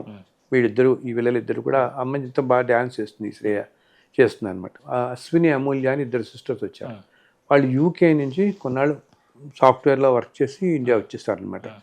వాళ్ళు ఇలాగే నలుగురికి వెళ్ళాలి గురుగారు మీ పుస్తకాలు, వాళ్ళది ఇక్కడెక్కడ జగిచ్చాలి వాళ్ళ గురు, అందరికీ వెళ్ళాలి గురుగారు మీవి, 4 వెళ్ళాలని వాళ్ళు తీసుకెళ్ళి 500 పుస్తకాలు తీసుకెళ్ళి ఇస్తున్నారు. సో వాళ్ళు ఏంటంటే ఇప్పుడు మనం తెలుగులో ఇన్ని చేస్తున్నాం కదా, ఈ యూఎస్ అంతా చాలా మందికి వెళ్ళేటప్పుడు ఈ పుస్తకాలన్నీ వాళ్ళు ఇంగ్లీష్లో ఏమన్నా ఉంటే బాడుతుందా అని అందరిని అడుగుతున్నారు. సో వీళ్ళు ఏం చేస్తున్నారు, వీళ్ళు యూకేలో 10-15 ఏళ్ళు ఉండొచ్చారు కదా, సో యూకేకి వెళ్ళి మన పుస్తకాలు చాలా పంపారు, మెయిల్ చేసి చెప్పారు, మనం డౌన్లోడ్ చేసుకోమని చెప్పారు ఈ పుస్తకాలన్నింటి గురించి. సో అక్కడ వాళ్ళందరూ వీళ్ళని అడుగుతున్నారు, ఎవరు ఈయన, ఈ పుస్తకాలన్నీ చాలా బాగుంటున్నాయి, మాకు ఇలా అనుభవాలు జరిగాయంటే వాళ్ళ కోసం అని అమూల్య అందుకుందని ఇప్పుడు నేను ఇంగ్లీష్లో చేస్తున్నాను ఇంటర్వ్యూస్ కొని. దానివల్ల ఏంటంటే ఇంకో 10 మందికి బాగా పెడుతున్నాయి. హరిత అని చెప్పి ఒక 3-4 సిస్టర్స్ ఉంటారు ఇదే ఏరియాలో మన దగ్గర. ఆ 4 సిస్టర్స్, వాళ్ళు 4లో 3 ఇక్కడే ఉంటారు, హరిత, నీరజ, హేమ అని. వాళ్ళ జీవితాల్లో ఎన్నో అద్భుతాలు జరిగాయి. ఎన్ని అంటే ఆ అమ్మాయికి ఏంటి ఏదైనా ఈ కూరలు అనమాట, కూరగాయలు ఏమన్నా ఈ దోసకాయ బీరకాయలు అని ఉంటాయి, ఏది పట్టుకున్నా కూడా ఎలర్జీ వచ్చేసి చెరికి. అటువంటిది ఈ వతకల్పన చదవటం మొదలు పెట్టగానే వెంటనే మొత్తం వారం రోజుల అలర్జీ పూర్తిగా పోయింది. 30 ఏళ్ల నుంచి తనకి మైగ్రేన్ ఉండేది. ఒక్క వారం వతకల్పన చదివింది, పూర్తిగా మైగ్రేన్ పోయింది. ఇన్నాళ్ళు అసలు మైగ్రేన్ హెడేక్ తోట మరి ఇక్కడి నుంచి దృష్టిలో వెళ్ళాలనుకో సత్యం, ఒక 20-30 వామిటింగ్స్ అయిపోయాయి పిల్లకి. అసలు బయటికి వెళ్ళాలంటే భయం. అటువంటిది పూర్తిగా చేతితో తీసినట్టు పోయింది. ఎంత ఆయన అనుగ్రహం కాకపోతే ఏమని చెప్పు. అక్కడితో వీళ్ళకి బాగా నమ్మకం వచ్చి వాళ్ళు ఏం చేస్తున్నారు, అందరికీ పంచి పెడుతున్నారు. ఈ 7-8 నెలల్లో కనీసం ఒక 40-50 వేల పుస్తకాలు వీళ్ళు ఊళ్ళకి వెళ్ళి ఊళ్ళల్లో తీసుకెళ్ళి నలుగురికి పంచి వీళ్ళంతా వీళ్ళు. ఇప్పుడు మనకేమవుతుంది, ఒక్కోసారి పుస్తకాలు అడ్రస్, వాళ్ళు అడ్రస్ పెట్టరు, ఏదో ఫోన్ నెంబర్ పెడతారు, పిన్ కోడ్ పెట్టరు. కొంతమంది ఏం చేస్తున్నారు, అసలు వాళ్ళు జస్ట్, నేను అందరికీ చెప్తాను, ఆయన మీరు మెయిల్ ఇచ్చినప్పుడు మీ పూర్తి అడ్రస్ క్లియర్గా ఉండాలి. ఇప్పుడు పాత రోజుల్లో అంటే చిన్న ఊళ్ళల్లో పేరు చెప్తే వెళ్ళిపోయేవి, ఇప్పుడు అలా ఉండట్లేదు. ఉత్తిగా ఊరి పేరు రాసి ఊరి పేరు రాస్తే ఊళ్ళకి వెళ్ళిపోయాయి. అప్పుడు కనుక్కుని వెళ్ళేవారు చెప్పేవాళ్ళు కూడా. పేరు చెప్తే అసలు మనుషులకి ఆ ఓపిక ఇంట్రెస్ట్ ఉండేది కూడా. ఇప్పుడు ఆ పోస్ట్ వాళ్ళకి ఉండట్లేదు ఆ ఓపిక. సో నాకు ఫోన్ నెంబర్ లేకపోతే అసలు వాళ్ళు తీసుకోవట్లేదు పూర్తిగా. వాళ్ళకి ఏం చేస్తున్నారంటే వీళ్ళు కూర్చొని కార్డు రాస్తున్నారు. ఇప్పుడు మనకి ఎవరో పెట్టారని గుర్తు అడ్రస్సే, ఆ అడ్రస్కి ఒక పోస్ట్ కార్డు రాస్తున్నారు. పోస్ట్ కార్డు రాసి ఇలా మీ దగ్గర నుంచి ఉత్తరం వచ్చింది, ఇదే పుస్తకాలు ఏదో మెయిల్ రాశారు, కానీ దాంట్లో మీ పిన్ కోడ్ లేదు, ఈ కార్డు కనుక మీకు చేరితే మీ పిన్ కోడ్ మీ ఫోన్ నెంబర్ ఇవ్వండి. అసలు ఈ రోజున ఎంతమంది చేస్తారమ్మా చెప్పి. ఎంత ఇప్పుడు వీళ్ళకి అందరికీ వీళ్ళ పిల్లలు, ఉద్యోగాలు, సంసారాలు అన్నీ ఉంటాయి కదా. అయినా ఇప్పుడు నేను చెప్తున్న వాళ్ళందరూ ఇన్ని చేస్తున్నారు కదా చక్కగా. వీళ్ళు అలా ప్రతి వారం వచ్చి ఉత్తరాలు రాయటం, వాళ్ళందరి దగ్గర కానీ మళ్ళీ ప్యాక్ చేయడం పంపించడం అట్లాదన్నమాట. ఉత్తమ అప్పుడు చెప్పాను, ఉత్తమ మధు అని వాళ్ళు అతను డెంటిస్ట్ డాక్టర్ అనమాట. వాళ్ళు 10 ఏళ్ల క్రితమే ఆల్మోస్ట్ 1 సంవత్సరంలో 1,00,000 కాపీలు ప్రింట్ చేసి పంచారు. ఎంతోమంది వీళ్ళే ఇలా ఎంతోమంది. ఇప్పుడు మా దగ్గరే సుధా సుబ్బారాయుడు అని 2 ఉంటారు. వాళ్ళు ఏంటంటే ఇలా, ఇప్పుడు భగవంతుడు ఎవరెవరు మనసులో ఎలా కల్పిస్తాడో అని చెప్పంటే వాళ్ళు ఏం చేస్తున్నారు, ప్రతి శనివారం ఒక గుడికి వెళ్ళి ఆ గుళ్ళో పుస్తకాలు ఇస్తారు. వాళ్ళు అలా పెట్టుకున్నాను అనమాట. ఓ నియమంలాగా యజ్ఞం అనుకోండి, దీక్షలా పెట్టుకుని ప్రతి శనివారం 50 పుస్తకాలు తీసుకెళ్ళటం, ఓ గుడికి వెళ్ళటం, ఆ గుళ్ళో ఇవ్వడం. అలా ఇలా ఎందరో ఇంక అసలు ఎంతోమంది చేస్తున్నారు. ఎంత విసుటికి ఇప్పుడు మీరున్నారు, మీ ద్వారా ఎంతమందికి వెళ్ళింది అంతే కదా. మీరు మొట్టమొదట మనం ఫస్ట్ ఇంటర్వ్యూ చేస్తుంది మనమే కదా మొట్టమొదట చేయటంతో ఎంతమందికి వెళ్ళి ఈరోజు ఇప్పుడు మనం ఏంటి, నేను అదే చెప్పాను, కాలం మారటంతో ఇప్పటికీ ఒక 50 ఏళ్ళకి పరిస్థితులు అన్నీ మారటంతో ఎన్నో విధాల మార్పులు వచ్చాయి. ఇప్పుడున్న ప్రజలకి ఏదన్నా శాంతి కలిగించేది, మనశ్శాంతి కలిగించి కష్టాల నుంచి బయటపడే ఇది కావాలన్నప్పుడు సులభమైన మార్గాల ద్వారా భగవంతుడు ఇవన్నీ మనందరినీ ఎంచుకున్నాడు. ఇప్పుడు నేను చెప్తున్న వీళ్ళు కొంతమంది పేర్లు చెప్పాను, ఇంకా సత్యదేవ్ అని, శ్యామల్ గారు అని చాలామంది ఉన్నారు. ఇప్పుడు వెంకటరామయ్య వాళ్ళు ఉంటారు, క్యాలెండర్స్. ఇప్పుడు ఈ కింద సంవత్సరం వాళ్ళు క్యాలెండర్లో ఒక పేజీలో మొత్తం మన గురించి రాశారు, మన పుస్తకాలు మన గురించి. ఇప్పుడు వాళ్ళు ఎక్కడ మనం ఎక్కడ అసలు రాయాలంటే అది కూడా భగవంతుడు వాళ్ళందరి బుద్ధిలో. దానివల్ల ఇంకా కొన్ని వేల మందికి వెళ్ళాయి కదా. నా తాపత్రం ఎప్పుడు ఒకటే, నలుగురు బాగుండాలి, నలుగురికి వెళ్ళాలి. అందుకని నేను ఎవరు నన్ను అడిగినా, మాకు 500 పుస్తకాలు కావాలండి ఇట్లా అని అడుగుతారనుకో, ఎవరు నిన్ను అడిగినా నేను పంపిస్తున్నాను. నలుగురు నెట్లో డౌన్లోడ్ చేసుకుంటారు. కానీ పుస్తక రూపంలో చదువుకుంటే తృప్తి వేరు కదా మనకి. స్వామి వచ్చినట్టు ఉంటుంది, వాళ్ళకి స్వామి వచ్చినట్టే ఉంటుంది. నిజంగా కూడా ఈ మధ్య కొంతమంది మన వాళ్ళు అంటున్నారు, ఆ పుస్తకం ఉంటే స్వామి ఉన్నట్టే లెక్కని, ఇంకా మనతో ఆయన ఉన్నట్టే అని. యాక్చువల్గా మనకి తెలిసిన గొప్ప ప్రవచనకారులు కానీ, ఎంతో గొప్ప ఆధ్యాత్మికతలు వాళ్ళు చెప్తారు, ఎప్పుడు వాడితో పాటు ఈ పుస్తకం ఉంటుంది. ప్రవచనంకి వెళితే ఈ పుస్తకం నా దగ్గరే పెట్టుకుంటానండి, ఆయన ఇది ఉంటే స్వామి నాతో ఉన్నట్టే. అంత అనుభవం మాకు కలుగుతుంది. అలా ఉంటున్నాడు ఆ స్వామి మీ రూపంలో. మొన్న ఒక ఆయన ఉన్నాడు, పెద్దవారు మహానుభావులు మన ఇంటికి వచ్చినప్పుడు, స్వామి ప్రజల మధ్యలో ఇప్పుడు ఈ వతకల్పన రూపంలో తిరుగుతున్నారు అని అంటున్నారు వాళ్ళు. చూడండి, అంతకంటే మనకి అదృష్టం ఏముంటుంది. నేను ఇంకా కొంతమంది పేర్లు మర్చిపోయి ఉండొచ్చు. ఇలా ఎంతోమంది ఒక యజ్ఞంలా తీసుకుని వీళ్ళు ప్రతి ఒక్కళ్ళకి నిజంగా 100,000,000 నమస్కారాలు మీ అందరికీ అనమాట. భగవంతుని సేవలో తరిస్తున్నారు అందరూ. ఆయన చూజ్ చేసుకోవటం, చూస్ చేసుకున్నారు. ఆయనే చూజ్ చేసుకున్న వాళ్ళు. అవును. ఇప్పుడు అందరికీ మనసులో కలగదు కదా బాబు అది రావాలంటే. అది కూడా వాళ్ళకి ఎంతో సంస్కారాలు ఉండటం బట్టి, అవును. వాళ్ళని చూజ్ చేసుకోవడం బట్టి వాళ్ళు వచ్చి, ఇప్పుడు ఇందాక గాంధీబాబు అని చెప్పాను, ఆయన ఎంతటా ఆయన ఎంతమంది చేస్తున్నాడు. అవును. అక్కడ తీసుకెళ్ళి ఇస్తాడు, ఇక్కడ తీసుకెళ్ళి ఇస్తుంటాడు. అండ్ చెప్పి ఇప్పుడు ఇందాక హరిత అని చెప్పాను, వాళ్ళని కూడా ఈ చదువుకోండి అని చెప్పి ప్రతి ఈ చెప్పిన ఇచ్చేవాళ్ళు కూడా ఏంటి, ఇది మీరు చదువుకోండి మీకు బాగా పనిచేస్తుందని. ఇప్పుడు ఇందాక విజయవాడలో చెప్పాను నేను, మన టెంపుల్కి చేశారని, సుధా చుక్కపల్లి అని ఒక ఆవిడ చేస్తారు, తను చేసిందని. రుక్మిణి వాళ్ళకి కన్సిస్ట్ అవుతుంది అనమాట. తను ఒకసారి అయితే ఆల్మోస్ట్ ఒకే రోజు 10,000 పుస్తకాలు పంచింది విజయవాడ. డిఫరెంట్ టెంపుల్స్కి వెళ్ళి అక్కడ మన అమ్మవారి గుడి, ఆ లబ్బిపేట ఆలయం, వెంకటేశ్వర స్వామి గుడి, ఇంకా ఎన్నో గుళ్ళకి వెళ్ళి 10,000 పుస్తకాలు ఒకే రోజు పంచింది. ఆ తర్వాత కూడా ఎంతోమందికి పంచుతాను తను, ఎంతో ఆర్ఫన్స్కి చేస్తాను. ఇలా వీళ్ళందరూ అదంతా ఏంటంటే నేను అంటాను వీళ్ళందరినీ ఇంగ్లీష్లో యాంజల్స్ అంటారు, ఇంకా ఏదో దేవదూతల్లాగా అనమాట. ఆ భగవంతుడే పంపించినట్టు వచ్చి చేయటం బట్టి ఇలా నిలిచింది. ఇలా ఉండటంతో ముందు తరాలకు ఆటోమేటిక్గా అలా వెళ్ళిపోతుంటుంది అందరికీ. సో చెప్పాను కదా, నాకు వేటి అందు ఆసక్తి ఉంటుంది. భగవంతుడే పక్కన రోజు వచ్చి కూర్చుంటప్పుడు మనకి ఇంకేం కావాలి మనకి ఇంకా అని మన ఉద్దేశం వల్ల నలుగురు జీవితాలు బాగుండాలి, నలుగురు ఉండాలి. నా అదృష్టం కొద్దీ నా కుటుంబంలో ప్రతి ఒక్కళ్ళు, మా పిల్లలు కానీ, మా అన్నదమ్ములు కానీ, మా మరదళ్ళు కానీ అందరూ ఎంతో ప్రోత్సహించడం, సపోర్ట్ చేయటం. ఇప్పుడు నేను ఇందాక చెప్పాను, ఈ పిల్లలు వీళ్ళందరూ ఒక యజ్ఞంలా తీసుకుని చేయటం. ఎన్నో వాళ్ళు అసలు యుఎస్లో కొంతమంది ఉన్నారు, రఘు అని ఒకతను ఉంటాడు, ఎంతమందికి ఇస్తున్నాడో అనమాట. సుభద్ర గారిని ఒక ఆవిడ ఉంటారు. వీళ్ళందరూ ఈ ప్రశాంతి అని చెప్పాను ఇందా డాలస్లో, మొన్న ఆముక్త మా అమ్మాయిని అది అడిగితే నేను 2,000 కాపీలు మనం ఇక్కడి నుంచి పంపించాం. నిజంగా అలాగే కృష్ణలీల గారు అని ఒక ఆవిడ ఉంటారు, ఆవిడంతా మందికి ఇస్తున్నారు. ఇక్కడ ప్రగతినగర్లో కృష్ణకుమార్ అని ఆవిడైతే తిరుమల వెళ్ళినప్పుడల్లా 2 నెలలు పట్టుకెళ్తాను. ఇలా ఎంతో యజ్ఞాలు చేస్తున్నారు. నిజంగా అందరికీ చేతకోడ నమస్కారాలు చెప్పాలి. అందరూ బాగుండాలి. ఈ కార్యక్రమం చూస్తున్న మీ అందరూ కూడా బాగుండాలి. చక్కగా నలుగురికి ఇవ్వండి, నలుగురు బాగుండేలా చూడండి.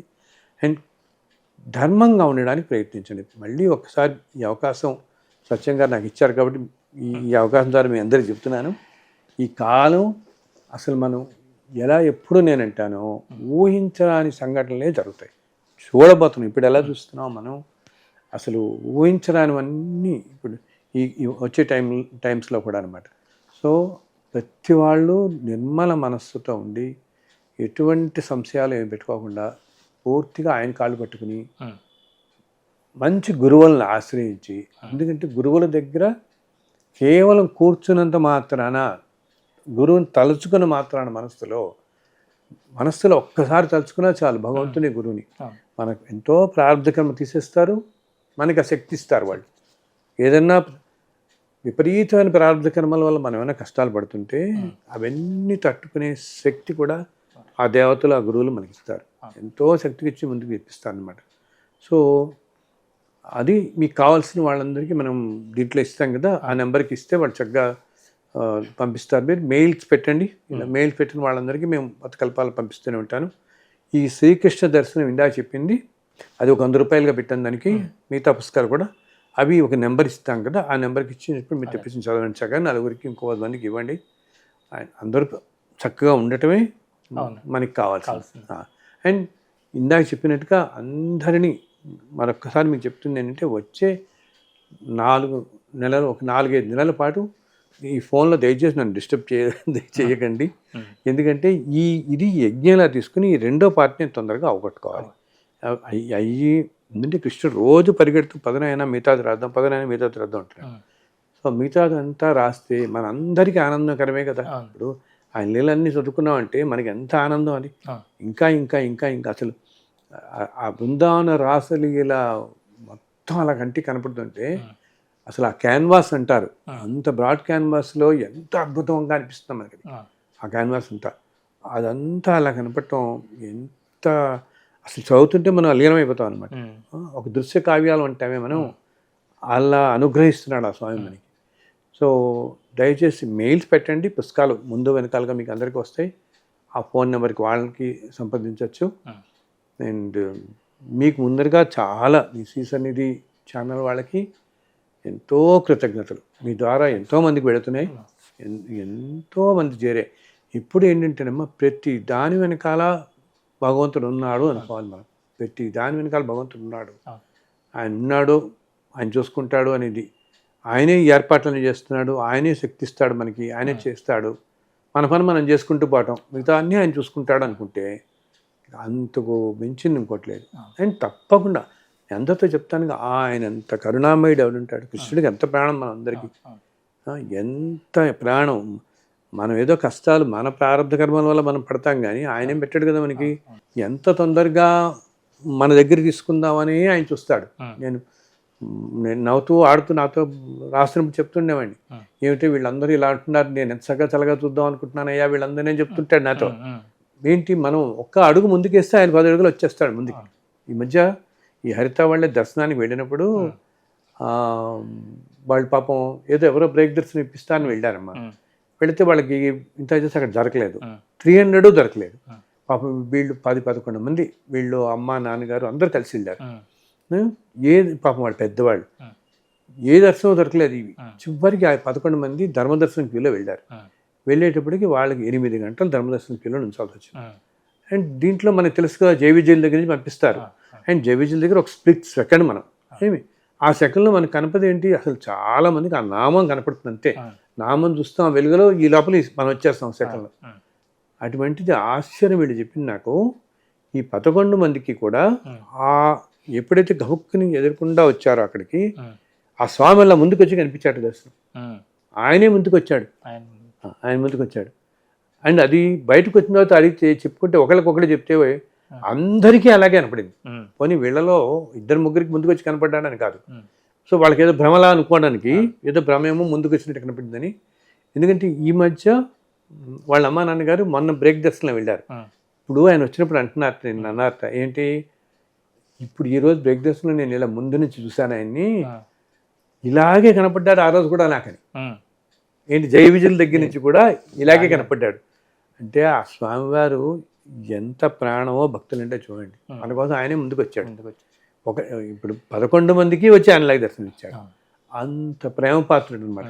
మనకి కావాల్సిందల్లా ఎప్పుడు నేను చెప్తానమ్మా, ప్యూరిటీ ఆఫ్ థాట్, ప్యూరిటీ. మనం స్వచ్ఛమైన మనస్సుతో ఆరాధిస్తే అసలు ఈ ప్రపంచంలో జరగనది ఉండదు. ప్రతి దాంట్లో భగవంతుడినే చూసుకుంటూ, ఏదన్నా మనకి కష్టం జరిగినా మనం చేసుకుని ప్రార్థన కాలం వల్లే జరిగిందని ఆయన కాళ్ళు పట్టుకుంటే తప్పకుండా పక్కకి లాగేస్తాడు. ఆయన మన చల్లగా కాపాడుతాడు. అందరికీ కృష్ణ అనుగ్రహం కలగాలని, కృష్ణ దర్శనం కలగాలని ప్రార్థిస్తున్నాను. ఆ కన్నయ్యనే ప్రార్థిస్తున్నాను. తప్పకుండా ఆయన మంచి దర్శనం ఇస్తాడు మీ అందరికీ, మిమ్మల్ని అందరినీ అనుగ్రహిస్తాడు. ఎంతో చక్కటి దర్శనం, మంచి దివ్యమైన దర్శనంతో మీ అందరినీ అనుగ్రహిస్తాడు. చాలా సంతోషం గురుగారు. తొందరలోనే ఈ శ్రీకృష్ణ దర్శనం 2వ భాగం కూడా మాకు అందించారు మీరు. అలాగే ఈ కృష్ణ దర్శనం ద్వారా కూడా మీరు సాక్షాత్తు ఆ కృష్ణుడిని ప్రతి ఒక్కరింట్లోకి కూడా సాక్షాత్కారం పొందుతున్నారు. వాళ్ళందరూ ప్రత్యక్షంగా దర్శనం పొందుతున్నారు. ఎందుకంటే భగవంతుడు మనతో పాటు ఉన్నాడు, మనతోనే ఉన్నాడు అనేటప్పటికల్లా అందరూ ధర్మ మార్గంలోకి వచ్చేస్తారు. ఎవరు తప్పు చేయడానికి అనేది, ఏ విధమైన తప్పులు చేయడానికి కూడా అవకాశం లేదు. అట్లాంటిది అటువంటి ఆలోచన రావు అనమాట అండి. అట్లా మీరు ప్రతి ఒక్కరింటికి భగవంతుడిని పంపిస్తున్నారు. వెంకటేశ్వర స్వామి వ్రతకల్పం నుంచి పంపించారు, ఇప్పుడు శ్రీకృష్ణ దర్శనంలోని. నిజంగా మీకు ఇలా ఎన్ని సాష్టాంగ నమస్కారాలు చేసుకున్నా కూడా చాలా తక్కువ గురుగారు. చాలా చాలా అదంతా భగవత్ అనుగ్రహం ఆయన, అంతే. ఆయన అనుగ్రహం. మనం చేసిన పని మనం సక్రమంగా చేసి వెళ్ళిపోవటం. మీ ద్వారా ఎన్నో రకాలుగా ఆయుర ఆరోగ్యాలని, అష్టైశ్వర్యాలను పొందినటువంటి వాళ్ళు ఈ ఇంటర్వ్యూ చూసిన వాళ్ళు అందరి తరఫున కూడా మీకు నా శిరస్సు నుంచి నమస్కారాలు చేస్తున్నారు. చాలా సంతోషమైన శుభవస్తు. ఇంతవరకు గురువుగారు శ్రీకృష్ణ దర్శనం ఎంతో అద్భుతంగా వారు పొందినటువంటి అనుభవాల్ని 1% మనతో పంచుకున్నారు. 1% పంచుకున్నారు, మిగతా 99% అయితే మాత్రం ఈ గ్రంథంలోనే ఉన్నాయి. ఎందుకంటే దీనిలో రాసినటువంటి ఎన్నో విషయాలు గురుగారు మనకి వారి ద్వారా తెలియజేయలేదు, గ్రంథమే మనకు తెలియజేస్తుంది. ఎందుకంటే ఇది చదివి మనం అనుభూతి పొందాలన్నమాట. అది వినడం ద్వారా కాకుండా చదివి అనుభూతి పొందాలి. మీరు అందరూ కూడా ఈ శ్రీకృష్ణ దర్శనం చదవాలి. ముఖ్యంగా గురువుగారు మనకు చెప్పినటువంటిది, ఈ రాబోయే కాలం చాలా కష్టతరంగా ఉండబోతుంది కాబట్టి అందరం కూడా ధర్మ మార్గాన్ని అనుసరిద్దాం. ఆ భగవంతుడి పాదాలను పట్టుకొని మనందరం కూడా గురువాక్యాన్ని శిరసా వహించి వారి సేవలో తరిస్తూ, భగవంతుడి సేవలో తరిస్తూ ఉండాలని కోరుకుంటూ మరొక ఇంటర్వ్యూలో మళ్ళీ కలుసుకుందాం. అంతవరకు చూస్తున్నాను శ్రీ సన్నిధి టీవీ. నమస్కారం.